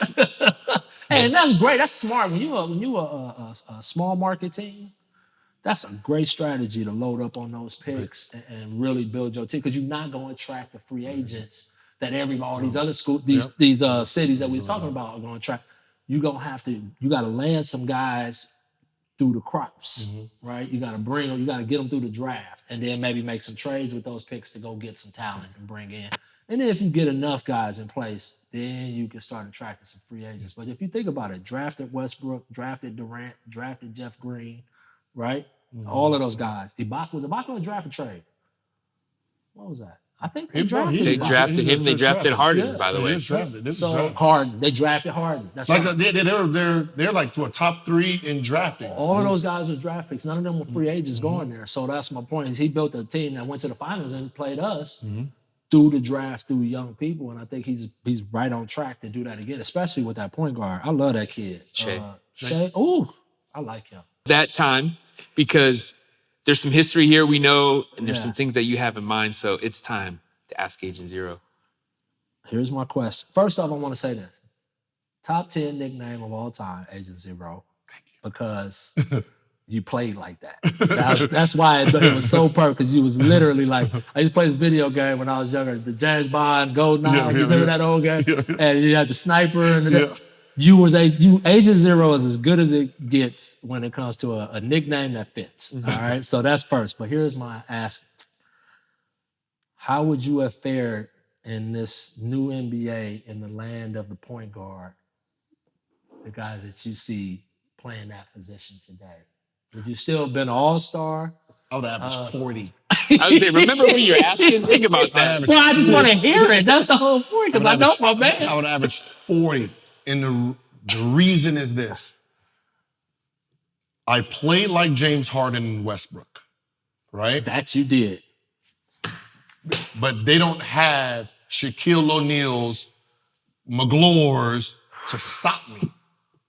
They don't have that big man to actually small ball going to on. keep me out of there. You can't. You know, like, so if I'm scoring 45 and there's a Shaq and a Alonzo Mourning that's coming behind him, right? You don't have that. Now your biggest guy is your 4-man, and now you're trying to switch you're switching your biggest guy on me. No, 1-4 flat. Meet you at the, you know, so it would have been the James Harden without the dribbles. I don't need to bang. I don't need to do this. I'm just gonna go and go. No, you was. I'm just gonna go. Yeah, you didn't mess around. It was this. Yeah. And that's where that name called, because I would just seeing you so many times just get that thing, just that wrist flick, or you was just bop, and it was like. And then now with the guard and I set in the post. Now I'm sitting in the post, and that help guy is not a big anymore because all bigs are lifted. You know, so I was like, I'll be in the 37, I think 40s, you would have. You know, because there's, you know, it's just dependent on the game. I was like, the way my style was, it was either get to the basket, 3, mid-range. Well, I think the reason why I agree with you on this, and I really do agree, is because of what you said, but I also think there's the number of possessions in the game now. Mm-hmm. So now this game is being played like this. That's more shots in the game. Mm-hmm. That style of play really fits you. And like nobody made a big fuss about it back then as much as they probably should have, but you was making shots from the center circle. I remember one vividly in Atlanta. I wanted to kill you.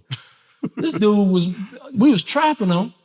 He's in the circle, dancing. We about to run a track to him. He just shoots. And then hits all, I'm like, he didn't even watch it go in actually. He shot it and he left. And it hit all that. And I looked at Woody and I'm like, I don't know what defense. I ain't got no, that's the best guy report I'm gonna give you on him. Cause I don't know what, and he was doing that, you know, before it became this real big deal. You know, like Steph and them do it now. And yeah, I said, hey, listen, I started and Steph turned it into a whole they do it like, you know, that's but the turnaround right now. I've seen you do that. You know, back in the day where you would pull just from places I couldn't believe. I remember Joe Johnson would do that sometimes because he's just so strong. It's just like, he would do this to you. That's where ISO Joe came from. We were playing Boston and they was doing the same thing to us in the playoffs.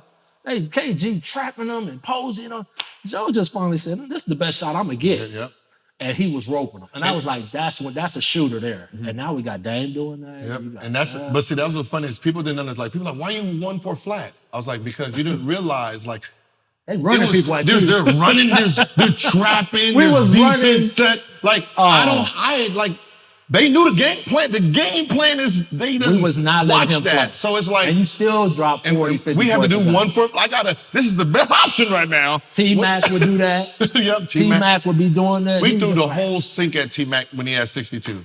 There's nothing you can do. Yeah, I tried to guard him. We put Brendan Haywood on him. He's sitting there like, what am I doing? It was like, okay, Brendan, you gonna challenge a shot. We're gonna push him to the basket. He said, all right, 3. That's 6'10". Further 3. 6'10" with handle, over the top, rope. Unguardable, you know? And so it was guys that was doing that stuff, but now it's just a part of the game. It's a part of the game. Well, I was gonna say this, at that, not to cut you off, at that time. Because people would kill you if you do that too much. Yeah. Okay, well, yeah. We heard your point of view from your sideline. What did Eddie and those guys say when you were in your huddle? About me shooting like that? Yeah. Nothing. Because you it was going in. You gotta remember, I was in the gym 24/7. Yeah. So before practice, Eddie's seeing where I'm shooting from. They're watching me. So when I did it in the game, it was like, that's what he does. So like, and it went in. But that's why, like, with my teammates, we never argued about shots because we practiced them. Like, so they knew what you could do. So if Deshaun Stevenson was 1 for 8 and he got it and he still shot it and he did this in the middle of his shot, that's what he did. We're not gonna you don't want to disrupt that. That's what the part of your success. That's what he does. Quran, I pass him like when I made passes to Quran, I knew I wasn't getting an assist because he had a rhythm. He gonna dance. He got to get the ball wide open, dance, boom, boom, and shoot the same shot. Like wide open, he gonna bounce it. The guy's gonna get on him. He's gonna pump fake. The guy's gonna jump. He's gonna jump while he jumps. Same shot. He gets the 2 points, no assist. But that was part of it. So that was his game. That was his game. He couldn't mess it up. Like, yo, shoot the ball. There was none of that chasing assists. I don't care about your chase. Let me get I'm about to play how I gotta play. Because if you think about it, probably one of the most unorthodox players in the league was Antoine James. Mm-hmm. But you just had to give him his room to do what he do. And you just gotta watch it. That's what I said. Like it was unbelievable what he would do though. You had to be smart and understand this is their games. Like so. There was no bumping. Like people like, you never heard nothing come out of y'all. You're gonna average 5 assists. Like I average way more than 5 assists. That's 5 assists on paper. Right. But listen, I have a guy who averages 20. I have another guy who averages 19. I have a guy who averages 12. Another guy who averages 13. That ain't happen because the ball's staying. Yeah. Somebody's passing the ball. We're doing what we do here. Just don't look at our stats like that. No, you got to know who your guys are. Well, yeah, as a coach, know your personnel. Yeah, no doubt. And if I had that, listen. I had Mike Conley bombing away. Are you kidding me? If I had a big old Agent Zero out there, no disrespect to Mike. Mike is a baller. Mike is my man. When I went to Memphis, like I'd never seen someone so calm all the time. He's the greatest dude on the. I don't care what nobody's. If somebody came to me and said one bad word about Mike Conley, that's it. I'm going to jail. Yeah. Because I know they lying and they out together. Because that's the best dude. I mean, he is really like he's the best teammate I think I've ever seen overall. Like he empathizes with everybody in the locker room. And, when I got there, the league had changed. So I had an opening to really unleash him, and a big part of that was Mark started shooting threes. I got Mark to shoot like 4 threes a game. And all of a sudden people was like, damn, Conley can hoop. He went from 16 to 22 just because the floor opened. And if that same offensive system, you throw a guy who was born to score. Mike naturally is unselfish. He's a guy trying to get everybody a shot. But this dude's born to score. You put him in that. And that's how these teams are playing now. Nobody's making up anything really new. These teams, we all copy each other for the most part. A couple little actions here and there that's unique or some shit that we're revisiting from 10 years ago that people forgot about.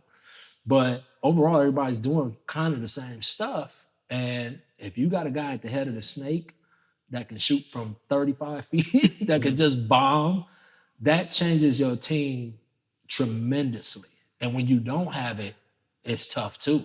Like, so you don't want to be on the other side of where everybody can go under your pick and rolls and really bog down your offense. But if you got a guy like him or like these Stephs and Dames and Kyrie and these guys, the way you give them the ball, you open up that floor, you put them in a situation with a guy they don't want to switch with, and you're right. You would have averaged mid to high 30s like James. Yep. And, but yours would have been different though.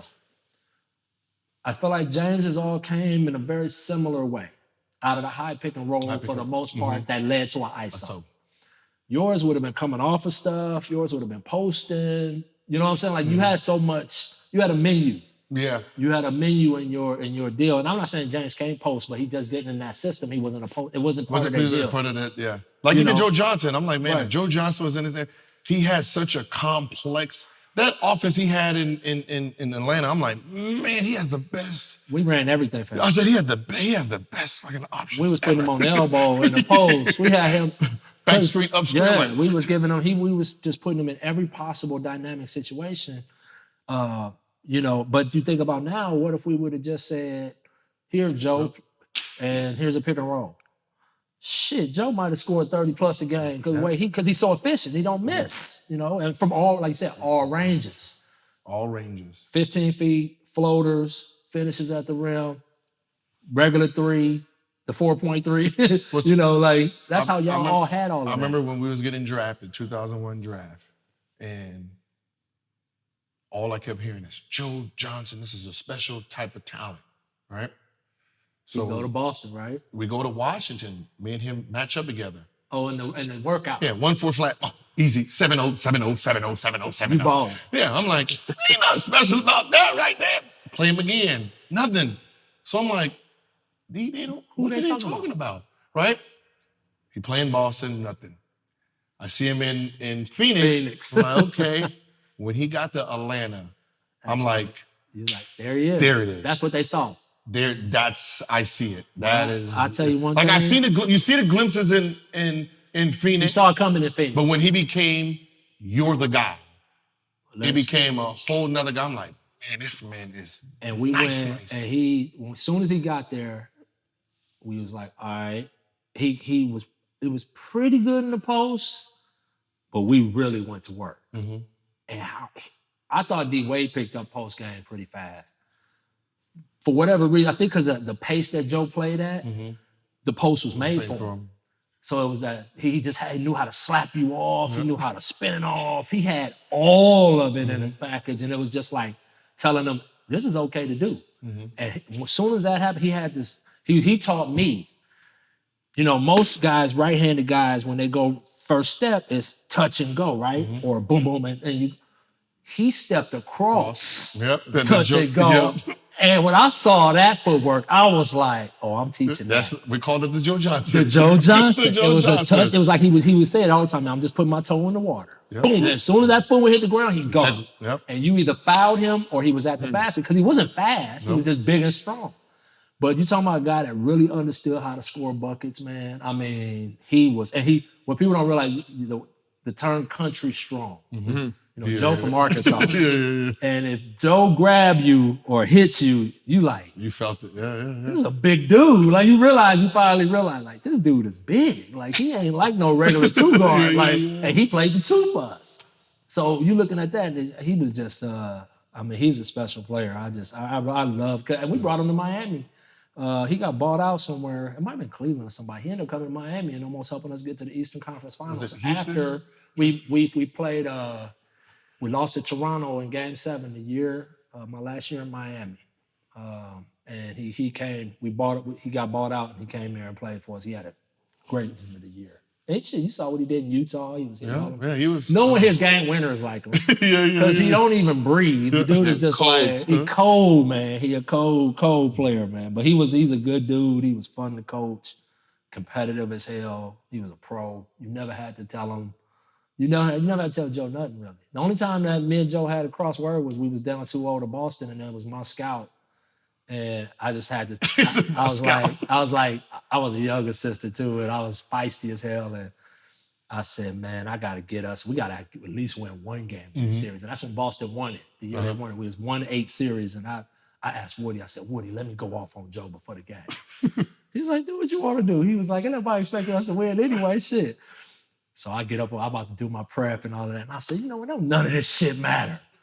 I said, if you don't start playing like an $80 million player, an all-star, we ain't got a fucking chance. And now I'm worried because he's crazy and he's quiet. And he's just sitting there looking at me. The quiet dudes. Yeah. You don't know if they on or off sometimes. So I'm yelling at him, but I'm looking at him. He's just looking at me. And I'm like, all right, I'm hoping this gamble works. Ooh, did he come out? He got the respect of that whole. I guarantee you ask KG, you ask any of them dudes that played against him, Joe Johnson earned their respect that series because he went off. That's where the name came from. ISO Joe was born in that series because we couldn't run anything else to score on them. That's the best defense we seen. Tibbs was the defensive coach. Doc was running the show. KG didn't even care about scoring. All he wanted to do was stop you. And that's what I tell like people. I said the difference between the playoffs and players is when you get that booklet in the playoffs, they know everything you're possibly going to do. So if you get off in the playoffs, you are an actual player. You're a baller. You're a baller. Because they've had days to go over your game. See, like during the season, I might be playing you on a back-to-back. We got a film session in the hotel earlier that morning, and then we're going to go play against you, right? And so, yeah, you ain't going to know all the tricks of the trade that you're dealing with when you're dealing with a Gilbert Arenas or get James Harden or somebody like that. But in the playoffs, you really got time to like put together, like you said, a booklet, a film, collage. You got analytics now. Like you got everything you need to know about a guy. So if you get off in the playoffs like Jamal Murray did, you are good. You're good. That what that kid did, like That was impressive. I don't give a shit if that shit was on Mars in a bubble. Yep. I don't care where he did it. Like the blessings of the playoffs really tells you Who can ball. Like I like regular season stats and regular season team. That don't mean nothing until the playoffs. That's why I like Giannis's response to everybody. Like, look, okay, I done failed, but the great ones have had to go through this. You know, and the heavy is the head. You know, people forget how bad LeBron had it. Like how critical the press was and everybody was of him throughout his career, losing year after year, getting there and losing, not doing this, not doing that. Then he comes to us and we lose to Dallas. He was getting ripped apart. But you think about that, we talk almost like the pickup scenario. You need that. He needed that. Like when he left Cleveland, that had been several years. It just amplified year after year after year. So Miami was a great new location, but it wasn't over. Right. That added more to it. But he was Dallas at that point built for it. The Dallas deal I think it was good for, I hate to lose the finals, but it helped us as a staff figure out how to coach LeBron. Because at the end of the day, you get this mega talent. That was way before people was playing small. No one was playing small ball. Only thing that had played small up to that point truly was that Golden State team that pulled off that miracle. The We Believe Warriors. The We Believe Warriors. Yep. You know, Don Nelson stuff, right? Yep. So that was the small ball. Other than that, nobody had been playing real small ball around that time. And so when we got them, we stayed with what we had made us successful anyway. And D-Wade was thriving in it, so we figured LeBron would thrive in it. And we learned a hard lesson that, you know, it ain't fit. Everybody don't fit into the same, you know, you can't fit a square peg into a round hole all the time. And so we had to change because everybody was ripping him about the Dallas series. But I'm like, me and Spo sitting here saying, no, that's us. Because we putting up a big in his way. Yep. And right? We putting a big in his way. He's a rim runner. He's getting to the strong side post. LeBron's got the ball with a guy in the corner, and he's got nowhere to go. And he's shooting 17-foot contested shots by long-ass Sean Marion and Stevenson's crazy ass, your boy. But we're putting him in that situation, and me and Spo have owned that. And our coaching staff owned that. We was like, we changing right now. We was up at 4:35 the next morning after we lost to Dallas. In the office, teared up, me and Spo. We ain't losing no more. That day, what we learned from that, we said, nope, we gonna get this dude as much space as possible. And when we flipped that switch, and he went into his cave, because it was a lockout that year after we lost to Dallas. And I mean, he was in a cave. Like, probably I guarantee you, if you ask him, you know, other than if he lost somebody in his family or something before, his darkest moments of basketball in his mind and heart was. Oh, that's when Dark Zero, was it Dark Zero? Zero Dark 30. Yeah, that's where that came from, right after that. He came out of there, and it was like everything came together perfectly. System, his mentality, and that was the year we played Boston, in Boston down 3-2, and he had that game, oh my God game. Well, that was his coming up. That was his game where he said, enough. That was his enough game. And that was the team. That was the Boston team. That team was still Boston. Still stacked. And they still had Rondo, Ray Allen, KG, Paul. Paul hit the shot in game 5 they thought they were staying in Boston. Paul told me, he was like, Fizz, I just knew. It was no way, y'all. He said, man, and that boy came out the first quarter. He was like, oh shit. This is it, you know, and you know, that was I really believe that game was the game that where he just said enough is enough, and all great players go through that gauntlet, you know. They don't talk a lot about it, but Jordan went through. Man, they lost a long time. Yeah, that's what said is they lost a long time. Detroit punished him physically, mentally, emotionally. Just every which way you could torture a team. Boston. The Celtics was torturing him. Like, it was a gauntlet for him. And so, you know, you got to go through that stuff most of the time. One of the few great players, you know, Magic didn't have to go through as much of the gauntlet. Or Bird. But they had the rivalry to push they went back and forth. They went back and forth. But they walked into the league as arguably the best players in the league. They was top 10 for sure. I mean, Magic as a rookie played center and won the finals. Yeah. Like, that was the first basketball game I ever watched as a little kid on a black and white TV. And this dude was 19, 20 years old. And he like, don't worry about Kareem. I got this. And he did it, right? And Bird was that way. And like people don't realize, like those dudes walked into the league and them. But most guys kind of got to go through hell. But that's why I said it's like that's why when we first started, it's hard to put your perspective on something if you didn't go through it the way they did. So we can sit here and like Jordan didn't have the lead, Bird didn't have the lead.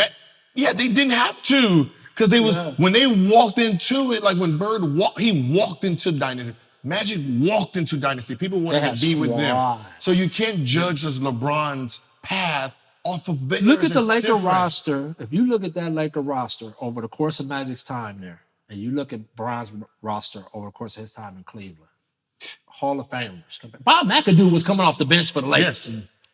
The great Bob McAdoo, one of the greatest. He was KD before they ever heard of a KD. This dude was a bona fide bucket getter at 6'10", 6'11". And he was coming off the bench for the Lakers.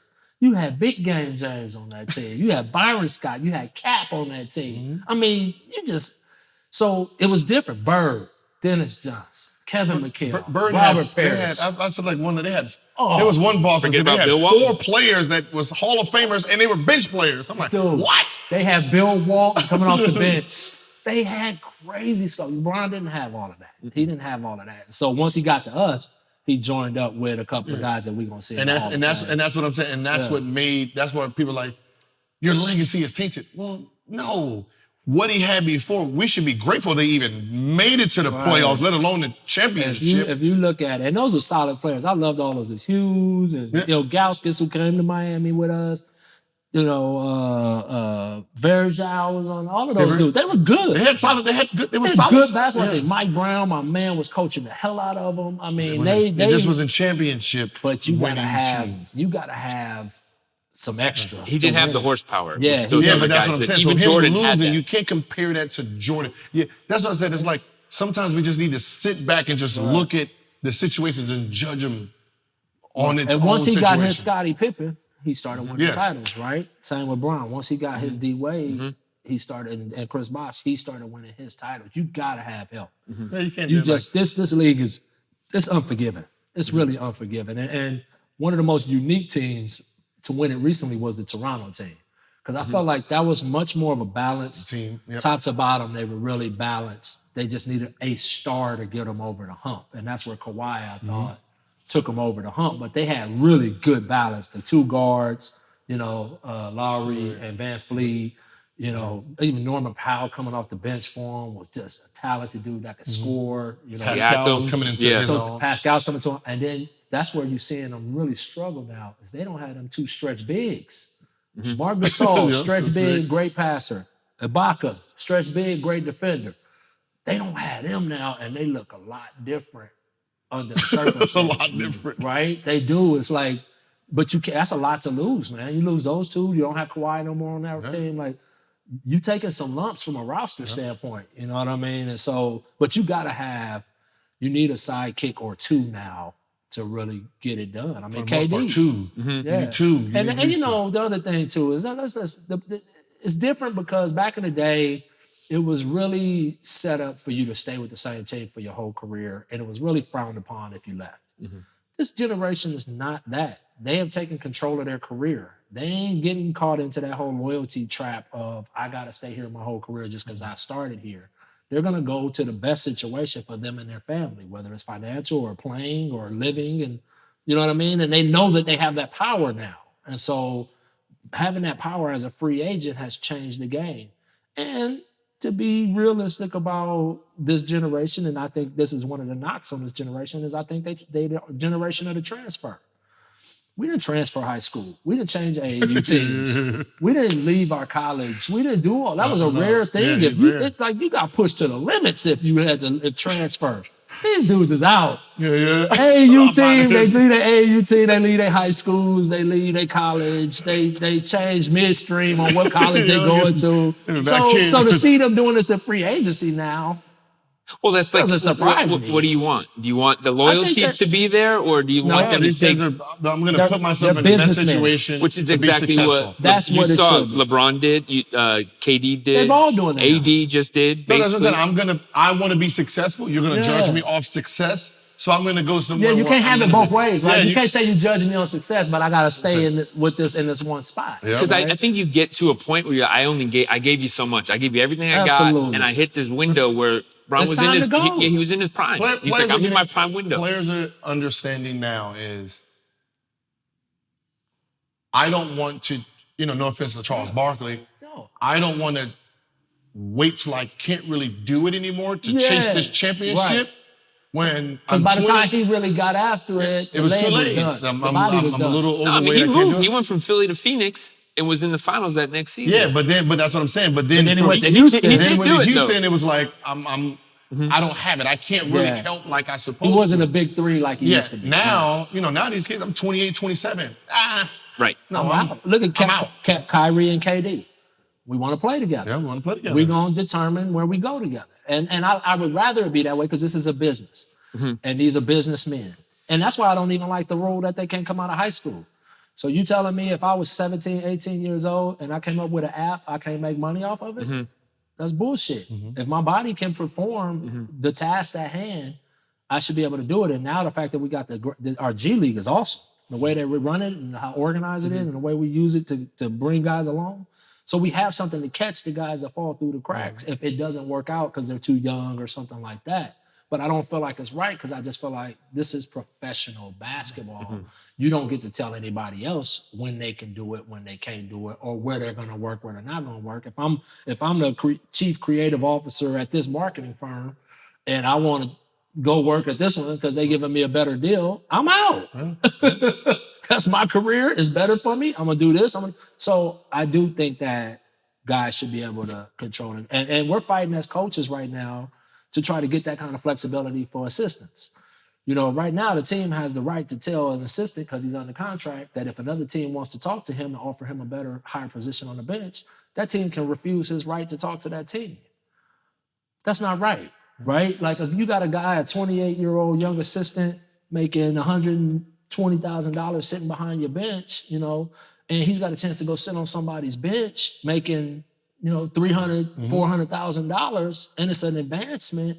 That shouldn't even be a question that we allow him to go take that opportunity. And right now, that's a situation in the league that we got to fix. And people should have that kind of leverage if it's an advancement and position. I'm not saying like I'm the second assistant here, they offer me the second position there, I should be able to jump ship.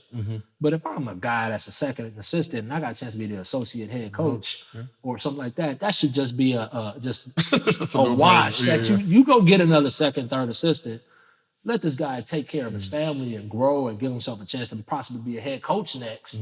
But from a coaching standpoint, a lot of people don't know that happens, but it's a real thing that happens a lot. And I just think that when you restrict people's ability to grow or make decisions what's best for them, I think you end up creating animosity, an environment of guys not feeling valued and things like that. So I do think we got to get that taken care of and get off that criticism of that bullshit of, all right, he going to chase championships. You damn right, because every time I look up, you telling me I ain't got no rings. Yeah, man. Right? And so, but now what you going to say to LeBron? He done did it with 3 teams.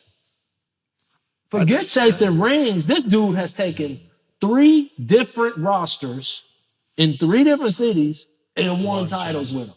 You're chasing greatness at that That's beyond, fuck championships. This is a whole nother deal that he's doing.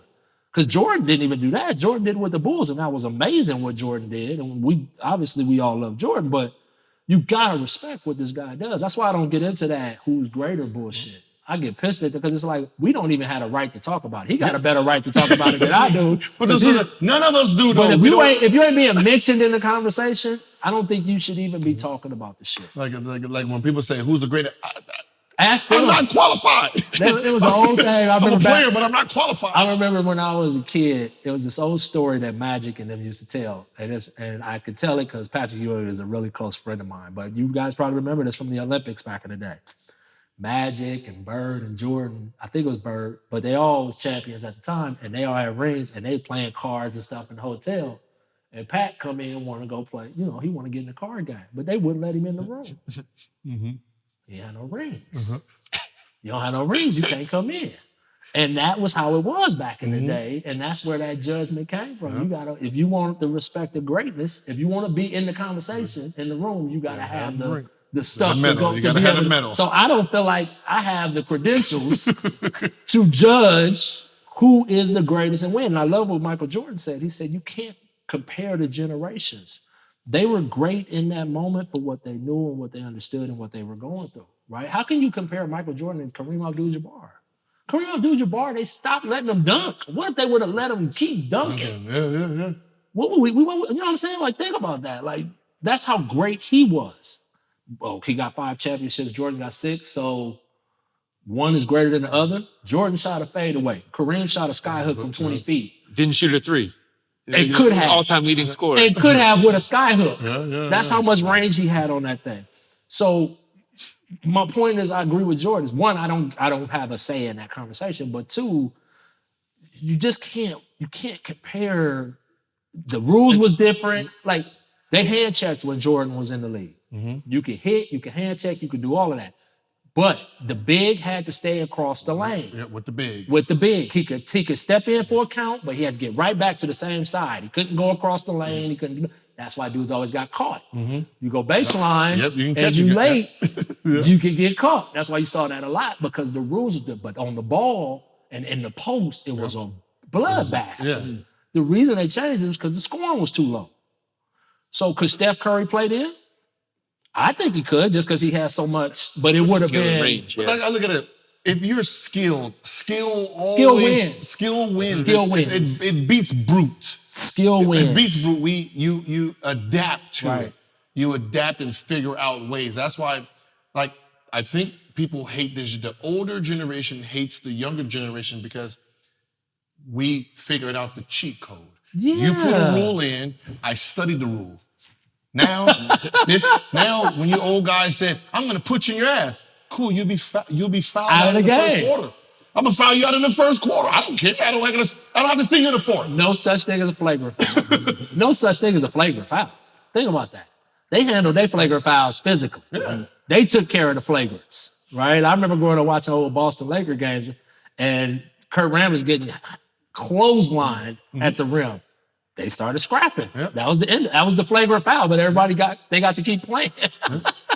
Now these guys, it's different. And so, but I do agree with that. I think skill, when you have superior skill, especially when shooting is one of them, that translates throughout.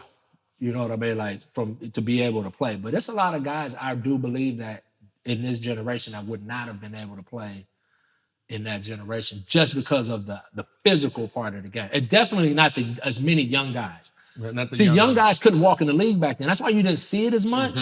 Because physically, they couldn't have done that. Yeah, physically, they were just too big then. They're grown men. Brute strength. Because you got to remember, the people who were coming in the league then were 4s. 4 years. They were like 3 to 4, 5. Not 18, 19. Yeah. If you was 18 and 19 coming in the league then, that was like, what? Like, unheard of. When KG did it. Yeah, it didn't happen till KG. Really. It was like. Yeah.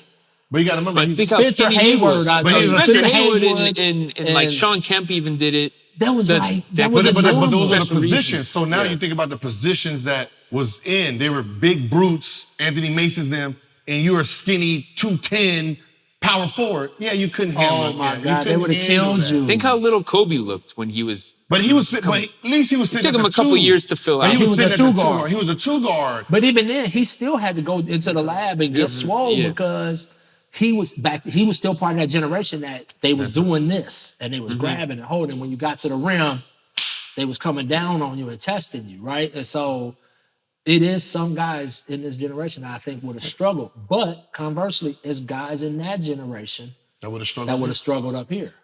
Because and I think spacing is the key to the game today. You couldn't play. It's very difficult to play long stretches of minutes with 2 non-shooters on the floor at the big position. So a lot of those bigs wouldn't have played because they wouldn't have had 2 non-shooting bigs on the floor today, right? They would have all ended up being centers. A lot of the power forwards. Think of the Davis boys. I was going to say Indiana, Smiths, the Davis boys, that crew. Like, that was a huge front line. But you had that all over the league. You had, and even you brought up Sean Kemp. It was like him, Detlef Shrimp, and like something. McElveen. Yeah, a big ass center. Even 2005-6 team, Detroit. Yeah, Huge. the Wallace boy. Yeah, Machine was yeah. is 7 feet tall. Yep. Right? Tayshaun, 6'9". McDyess they had too. Oh my! I mean, but you're talking about 3, 4s, and 5s that are just long and big. big dudes, and now it's shifted. You know, the Lakers were unique last year because they played probably bigger than most teams have played in a long time. But And they Anthony could have Davis, played. And they could have played bigger if they wanted to. They could have really went big. They could have went big. They could have. They could put a huge lineup on floor. I was actually barking for one of them, but I hear LeBron laugh. I said, "Yo, man, hey, won't y'all just try?" I said, "Y'all playing Miami. This is sweet." I said, "Won't you just play my 2K lineup? It's gonna be you at the 1, Kuz at the 2." I said, AD at the 3, JaVale or Dwight at the 4 and the 5, and just go big. I said, "You're massive. You're gonna protect the rim, and you're just as fast as that." My group was Bron, Kuz, Morris, AD, and Dwight. See, we got the the video game lineup. Yeah, that's just big shooting, humongous, just pound you to death, right? But you don't see that. You know, that you can't get away with that much now unless you have a guy like AD who's special. Like he's, you know, right now I think he's the best big in the game. You know, between him and Jokic and who else would you say? If Karl Anthony Towns can Embiid, I think Karl Anthony Towns still got a lot left in there if he knows to show exactly more. what Embiid is one of those guys. He's so talented. He's so talented, but he doesn't know how to tap into that dog. He needs to be in Miami with UD. To tap into that dog that say, you know what, wait a minute, I can go 50 and 20 against these guys. You know, he ain't been mad enough yet. Yeah. I don't know, you know, like he didn't use it right yet. It's gonna come. He just though. don't know how to. He hasn't gotten angry yet. It's when he really gets fed up. That's when you're gonna see, because it's pain. That's what Giannis was talking about. You know, we went in that full circle, but Giannis, the whole point of it is, he understands that you got to go through a certain amount of pain to get to what these guys are getting to do, and he recognizes that, and that's why I respect the fact that he stayed in Milwaukee, because he was like, look, it ain't their fault. Yeah. He was like, I got good teammates. I like the city. I'm happy where I'm at. We knocking on the door, and he's taking on himself. I got to do more. I got to be better, and so I like that. I like that he's owning that and like saying, bring it on, and understanding that, you know, this shit ain't gonna get handed to you. Yep. It's tough, man. This league is unforgiving, man, and it's. You think about the team we had in Miami, and it came and went. Golden State came and went. Like, think about that Golden State team. Yeah. I mean, they have gone through hell, right? Like, Clay down twice. KD goes down and leaves. Steph down twice. Draymond been down. And it's hard to stay at the top. It's hard to stay at the top, and you got these hungry young dudes coming up. You got the Devin Bookers of the world going after Paul George in the game, and they want a certain amount of status, and you know that's who y'all were in Golden State. Yeah. When you was young Gilbert, it was like, oh, y'all not gonna respect us? Him and Antoine was like barbecue. I was watching 50-point, back-to-back 50-point. I'm like, damn, these dudes is balling. These kids is out here killing it. But that's what the league is. You got a bunch of hungry young lions, and in the wild, young lions gonna keep trying to chase off that old lion until they take the pride. And so that's just part of the deal, and that's why. You know, when the Devin Booker went after Paul George, and Paul George was like, oh, what nobody saying this 10 years ago? It's like, no, because it's been 10 years. Yeah. You starting to become an old lion. Yeah. And these dudes is looking at your spot in the All-Star game saying, well, you're in my way. You in my way. And so that's why I like it, because Paul George is now going to answer the bell, and let's see his talent. Yep. What's going to come out of him being mad, right? He ain't got to taste it. Yep. Kawhi been over there drinking champagne and shit in different places and holding the trophies, and Paul ain't tasted it, and now people are starting to test him and really see if he is what he is. And so I'm looking forward to seeing. Yeah, it's you know. But see, that's you're looking at from the Robinson Park. I want to see how you respond. Responses. That's what all it's based on. I always used to tell my teams this, even my young kids. I used to say, I don't care if a situation happens. Shit happens. You're gonna lose a game. You're gonna play bad. This is gonna happen. You're gonna argue with each other. I want to see the response. The bounce back. Who do you become out of that fire? You know, and that's what I want to see out of Paul. And If I was a bet man, I'm gonna bet that he gonna rise on this one. Yeah. I think he gonna get tired of hearing it. You know, all the chirping. He hears it more here than everywhere. He, now being home. yeah. He's and the media around it because OKC don't get that kind of attention. Because Indiana didn't get that kind of attention. There's more pressure on him because he hasn't won. Right. So Kawhi, even though Kawhi is the big free agent, Kawhi done won too. So they're not even challenging his. They know what he can do. Yep. They know if the Clippers don't win it, it's not because of him. Because he's done it at two other places. That's exactly what it is. So that focus shifts now to the next best player, which is Paul. And if Paul, if he's the guy I think he is, and he's going to embrace it. You want that. Like, if you're a competitor, put it on me. Yep. I want all of it. If we lose, so what? At least I was willing to step in front of it and take it. That's what the great ones, they all have that gene. You had that gene. I'm going to shoot this shot. Yep. I don't give a shit what you say about it. Whether if we win or lose, I'm shooting it, and I'm okay with what happens. And that's what the great ones, the Coles, the Joe Johnsons, the guys that make game winners, Paul Pierce, the D Wades, cold-blooded cats. They all have that mentality. Jordan had the ultimate fuck it mentality. Like, can I cuss on your thing? I cuss a lot. Okay. I'm a coach, man. We curse, But Jordan had that ultimate, we can live with whatever I get for us, and that's what I think makes those guys, unique is Steph's got it, It's just this cold-blooded way of looking at making shots, and it makes them KD makes them special. KD, Kyrie. I mean, it's a vein in y'all. It's it's a certain group of guys throughout generations in the league that they can go 0 for 20. When it's on the line, they are taking that shot. And it don't matter. It don't matter. It says that if it goes in, great. We thought it probably was going to go in. If it missed, you probably wanted him taking it anyway. Yeah. Whether he was 0 for 20 or not. So, now it's Dame and Steph and Kyrie and KD and shit. Brown has made a lot of big shots now. He's gotten that monkey off his back where he's hit some big shots, But you got some guys now that Doncic. What do you think about Luka? I love him. I love him. He just looks like he's having fun. That's the part I like about it, because I think we get too far away from it, the basketball game part of it, and we get lost in the numbers and the salaries and stuff like that. And we forget it's just a game of fun game. He's out there having fun. And that dude is just hooping. And he's not the best athlete. He ain't the worst. He ain't the fastest. He ain't the slowest. He just I would want to play with him. He's smart. Yeah. And it's he knows how to use his body, and he knows when to go, when to back it up.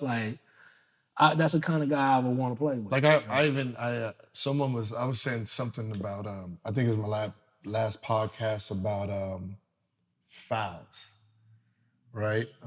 And I said, you don't have to be strong. It ain't about being strong. It's wit. So someone was like, nah, I disagree. I said, all right, here we go.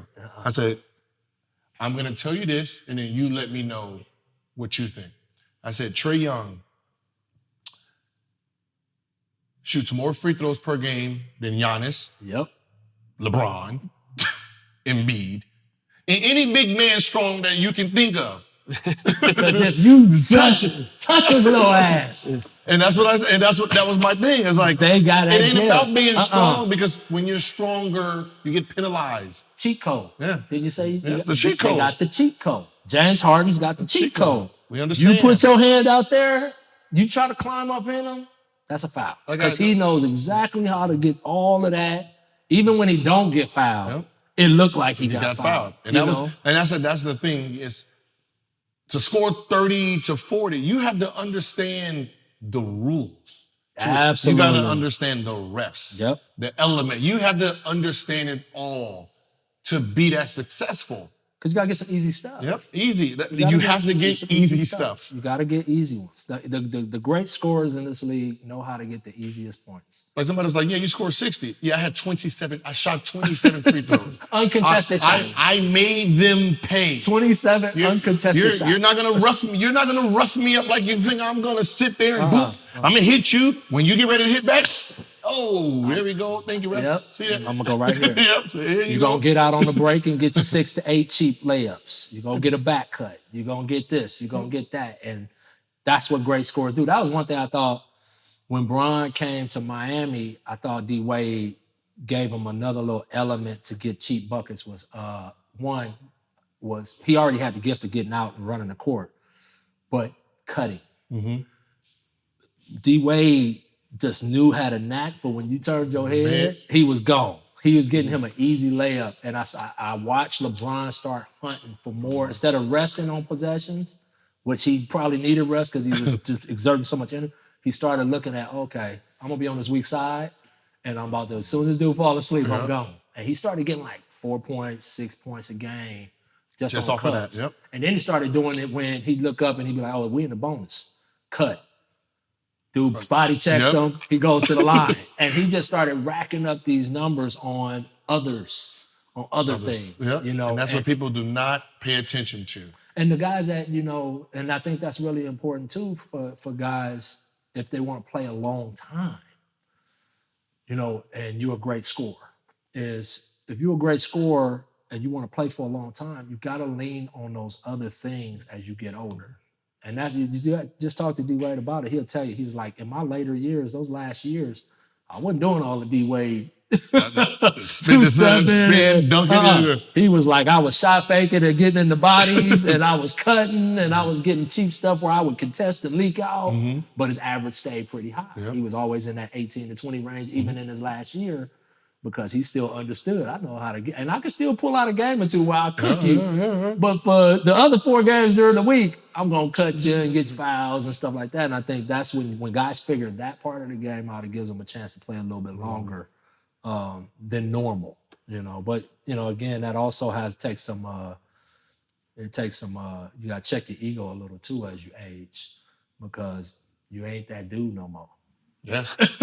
And if your mentality is still, I need 25 shots and but your body is like, you got 10. Yeah, you got 10. We're going to get you 6 play calls, and the rest of that shit better come off of you moving and somebody else, because that's just what it is. And you have to check your ego some to be able to morph into that, to play a role for a team, you know, as you age. Here's what it is, Gil. I'm trying to think at the end of every episode, I sort of wrap it up with what we talked about. Man, we talked about so much.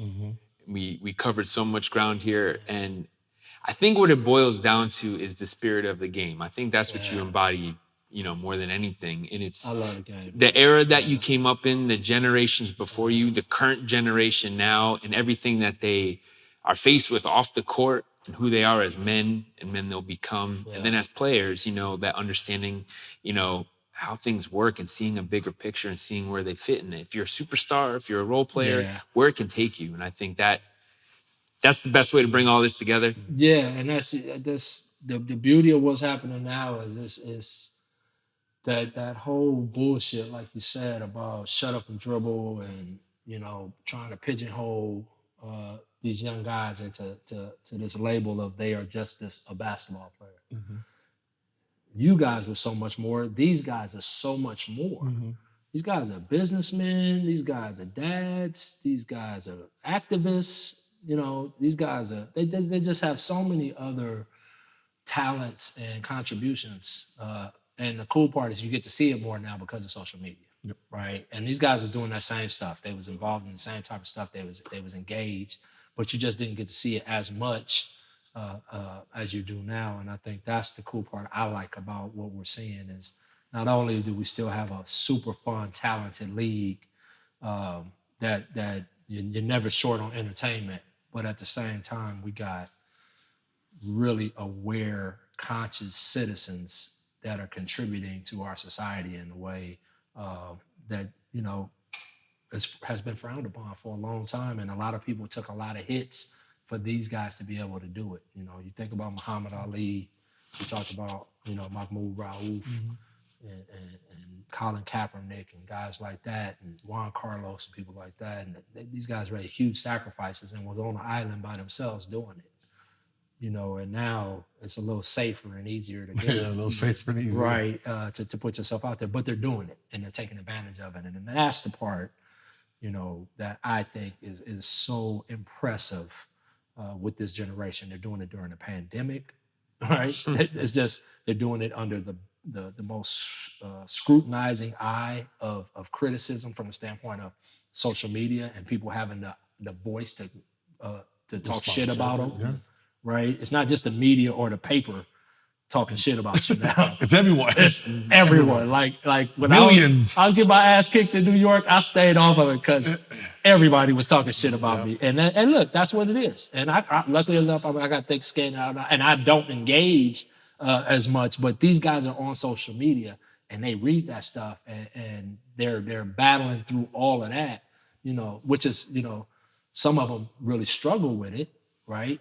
But they're battling through that on top of being professionals, family men, citizens in the community. So I marvel at that, and I commend them for who they are and where they're taking our league. That's what it is, and I think they're men, is what you said, and they're interesting men with a lot of things going on in their worlds, individually and then collectively as a team, and they're really talented, and that's what we're all fans of. I know that's what I'm a fan of, and that's why we watch. That's why we love it. Yeah, and even the coaches too. I just, I don't think people really grasp, and this is not for me seeking sympathy at all, but how tough that seat is and that job is to coach on. Coaches are the first to get cut in every sport. Yes. Like every single sport, when shit goes bad, coach is probably out the door. And we know that. We embrace that as coaches. You know what you signed up for. But, to see where the game has gone from the standpoint of the evolution of the coach and systems and skill that they're teaching and pace, no one, when I first got in the league, no one was teaching what you did naturally, which was a two-step. No one was like, as a fundamental, teaching step here, pop the ball out, spin it, right? Now that's a fundamental in the league, and it's because coaches took what they saw a player do and they said, shit, that works. Let's teach it. It changed our game. D-Wade, Bron, Giannis, you look, James, look at what the two-step has done to our game. You did it naturally. That was just your move. I don't know if you ever even was taught it. It was just something you just kind of. I was taught it from overseas players growing up in European players. When you're playing here in the Valley, in the park, and all the players come, because remember back then they were teaching the cuff. Stefan. Yep, Stefan Marbury. Yep, the You cuff run and through then the whole Van Exel. And then I realized that if one of those little guards got a hold of it, ref can't see it. So that's when I came with the ball out. And, pull up. all of that. And so, to see what coaches have done, and I always say this, we learn more from y'all than y'all learn from us. But we do watch and we take little parts of the game like that and we add it into fundamentals. We turn it into a fundamental. The step back to your right hand when you were a right hand player was not a fundamental play back in the day. Hard. That is now something coaches teach, is that step back, right? On balance. And that's a normal shot. Kyrie, asshole, killed me in Brooklyn. He hit me with the boom to the right, full contest. I might still be the coach of the Knicks if he hit that shot. But it was normal for him. That was just like, boom, boom, boom. And that's just a fundamental. And I just think that that's the cool part while watching all of these coaches now, who I admire so much because of, one, the pressure of the job, but two, the way that they keep taking the game to a different level from a systematic and a fundamental standpoint. I think we're seeing some cool stuff happen. And like I said, a lot of it is because we watch you play. Y'all do something instinctually or something that just makes sense. And then we're like, damn, that makes sense. Let's teach that. Or y'all might do a cut or a movement in the game and it looks so good on the film, we add it to a set. We put into play that just literally is that action. And so that's what I think has been really cool to watch with this new generation, is that the coaching has morphed with it. The style of play has morphed with the rules as well and all of this stuff. And we're seeing a fun game. Like the games are fun. Like, seeing these teams score the high, 135, 140. Like offense. When people say, there's no defense. No, just the offense is just. The offense is that much better. You got more skill, more shooting, more space. And remember, the defensive rules Hasn't changed. Yeah, they're for the offense, right? Good defense, better O. Better up all the time. Yeah. And so, but ultimately the best defensive teams win because it's just that plus margin minus. You got to hold some teams down, to ultimately win and get over the top, And so you see teams, a lot of these teams, Brooklyn right now is an interesting team because will they be able to outscore everybody, right? Because if you look at their roster, other than DeAndre Jordan, Jared Allen, they ain't really got no defenders over there, right? They ain't, if there's arresting people for defending, a lot of those dudes would not be in the lineup. Let's just say that. They wouldn't be behind the glass, right? And so, but they could score. Oh my God, are they skilled, they space, they fast, they this. So how far can that take you? How high of a level will that get you to? We'll see. But the Lakers guard. The Lakers guard you. They protect the rim. They push everything to those big suckers. Those guards get into the ball. Milwaukee guards. Like those teams get after you. So it ain't just a scoring league. It's just the way the game is played, more possessions, more, touch fouls. The numbers are going to be high regardless. Average scoring team now is scoring like 110. And that's low. You're probably on the that's low. You're probably on the bottom half of scoring in the league now because of that. And but again, I attribute that to, obviously the players being so talented, but I also think the coaches have really done a great job of seeing the landscape and building systems that really highlight what is allowed and what they can get away with. So it's all fun, man. It's all fun. There you go. I know you like fun. And it's a landscape. See the whole landscape. So absolutely. We appreciate you walking us through that and taking the time to get into so much. I do have to correct you on one thing, though. He wasn't pulling it from 35. It was more 40, right? Oh, he was raising now. It's somewhere around there. Once you get, when the water's that deep. It don't matter. I mean, you either can swim or you can't, right? Like, it's just, it don't matter. Like, so I couldn't swim in that water. That water was too deep for me. So, that to see those guys now doing it just like it's a normal part of the game, But I always like to remind people there were people doing it before this generation, because oftentimes, especially when it's like this generation, they know Gilbert and all them, but they don't know dudes before them. Before me, yeah. Right? Like Jordan's, the documentary, a lot of guys, we lived that, right? We learned some new stuff, but overall, we knew what was going on. These dudes was all like, man, what? This stuff is crazy. This is it. And I'm just like, damn, these dudes are young. They wouldn't have been born. Like, a lot of these dudes was not born. Think about that. That was 96, 97. Yeah. They wear the shoes, but don't know. They don't know all that went into it until they saw that. And that's because it's a couple of generations away. And it's like dealing with my son. My son makes beats. I had to give him a history lesson on music because there's a lot of rap music and stuff that he just don't know. It ain't his fault. He just didn't know. And so then, like, he's like, oh, that beat is tight. I'm like, that beat is a duplicate of this beat. And I play him the original. He's like, damn, they made that shit in the 70s. I'm like, yeah, like that was. So like, guys just don't know. But that's why I think it's important that, guys that saw it, remind them. That's why I said you was raising, Joe was raising. Who else was pulling deep them days with y'all? That was just like fearless, just raising up. You know who's was an amazing shooter, but he didn't get the credit as being like Nash. Oh yeah. Well, he did, yeah. He just didn't shoot that much, but when he did, it was going in. It was going in. Like if Nash shot the ball 22 times a game, you'd average 30. What a marvel. Dude, I played 4 years of college against this dude. He was a beast in college. Player of the year. He was tough. Like, he gave me headaches.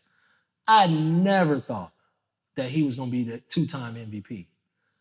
But to watch how he kept kind of getting better and better, and then he and D'Antoni got together, and then it was like, and he met Stat, and him and Amari got together, and it was like, they had a beautiful, that was a perfect. Oh my God. You couldn't have put two players together that was more made for each other. Like, it was beautiful to watch. So the passes, the lobs, it was amazing. And Steve, ultimately, I mean, you could argue is top 5 most skilled player to ever play the game. Just everything, shooting, because he was the guy that was consistently getting 90, 40, 50, right? Isn't that what it is? Yeah. 90, 40, 50? 40, 50, 90. 40, 50, 90. Is that how they say it? So field goal, three-pointer. Three-pointer over 40, field goal over 50, free throw over 90. Over 90. 40, 50, 90. He was doing that like it wasn't nothing. I mean, that was hard. 82 games tonight. But that's how great of a shooter he was. Yes. Like, people So it goes to what you were saying. saying. He's the greatest shooter of all time. I'm like, I mean, Steph is.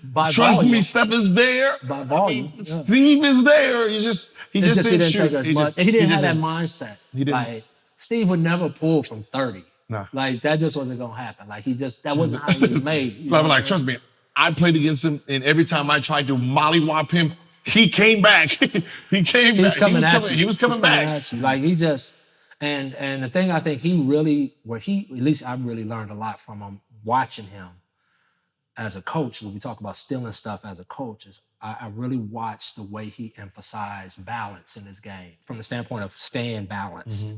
And I think soccer really helped him with that, but I think he really trained on being on balance all the time. And I really took that with me in player development, is working on, because then I got with D Wade, who's a freak of nature that way, where you think he should fall off balance, but he's on balance. Like, this is normal for him. And so Steve was the first guy I really started to watch, like, damn, you can't get him off balance. Like, he could shoot off the wrong foot, he'd get in the lane and be on this. But he was on balance on that foot. It wasn't like a bad shot. And I just kept watching him do that. And then it was like, everything he could do with his right, he could do with his left. He wasn't faster than everybody, but he wasn't slow. Like, it was just, and anything you did wrong, he made you pay. Every single time. You could never go under on him and make that mistake. You could never get caught ball watching and not get cut. Like, nothing you did was gonna. You had to be fundamentally sound. He made you pay every single time. As a player, he's exactly what the San Antonio Spurs were when they were at their best as a team. Yep. Right. Every time you did one thing wrong, they carved your ass. You was a Thanksgiving turkey. Yep. They carved you up. You paid for every single thing you did wrong. Even when you was right, sometimes you was wrong. And that's who Steve was as a player to me. He just really took advantage of the situation. 2-time fucking MVP. That's amazing. And I think he's going to be a heck of a coach. I think he's going to be. He has a perfect group. And he's got the demeanor for that group. Mm-hmm. Like, he's got, he's going to know how to communicate to KD and Kyrie. You know what I mean? In a way that, on a level that not too many people can talk to him on. You say 2-time MVP, shit. Yeah. Gil, we love great players that become coaches around here. So that's just saying. So we love great coaches too. Gil might kill somebody out there though. Gil, them dudes might drive Gil crazy. I don't know. As long as they shoot. Just shoot the ball. That's all. Just shoot the ball. Don't be scared to shoot it. Practice. Don't be scared to shoot it. It's simple. No, you got to get in the gym. Stay in that gym. You got to stay in that gym, boy. This the land of wolves. Yep. It's the land of wolves, brother. There it is. Be a wolf. Beat the pack. Yeah, because if you don't, you be overseas. You be in the G League. Be somewhere else. It's unforgiving. It really is. I've seen a lot of guys come into this thing with all of the bravado in the world, and 2 years later they was just trying to survive. Mm-hmm. Because you was the best where you was at. Yep. You got to come here and you got to reprove in a whole different type of pack, the best of the best. And so if your ego is that of the best, but your game ain't, that don't mix well. Don't add up. And a lot of times that's what ends up happening. Guy's attitude gets fucked up. They think it's the coach's fault or somebody else's fault, and they don't realize it's not. It's the level of competition is higher now, and you're not that guy anymore. You better figure out what your role is so you can stay on the bus. Otherwise, they gonna get you off and pick somebody else up. And I just seen it happen so many times, to guys in the league, because it's just, these teams, they, and it's not to be critical of the teams, it's cutthroat. Yep. They can only see you as a human being up to a certain point. And then they got to go after what is talent and not the person all the way. They got to go get what can win games, because at some point, everybody's job is on the line. And as a player, that's what you're facing all the time, until you establish yourself. And then even then, as you age, you got to evolve and change and adapt, because they looking for a reason to get rid of your old ass. They are. They want to fill that they wanna roster. fill- They, they would wanna fill love that. to fill that spot with some 6'9" freak of nature who can't 18, ready to come. play dead in the cowboy movie, but he athletic as hell. And they're gonna invest that and develop him, you know. And here it is, your old bud is over here cranky and messing up the locker room and thinking you should be playing. And that's a quick way to get sent out of the league. So you have to, you know, one, you got to come in hungry, and as you age, you got to adapt, or the league it's unforgiving. Adapt or die. Adapt or die. We could do this all day, Yeah, man. man. Gil, there's a lot of, I'm sure left to go. We'll pick it up again another time, but thanks we for can coming talk all on. the time. That's it, man. Thanks for having me. Thank you for Gilbert Arenas. I'm Mike Botticello. This has been David Fizdale. This has been No Chill with Gilbert Arenas. Remember, you can catch us every Monday, 8 p.m. Eastern on the Fubo Sports Network, and we'll see you next time.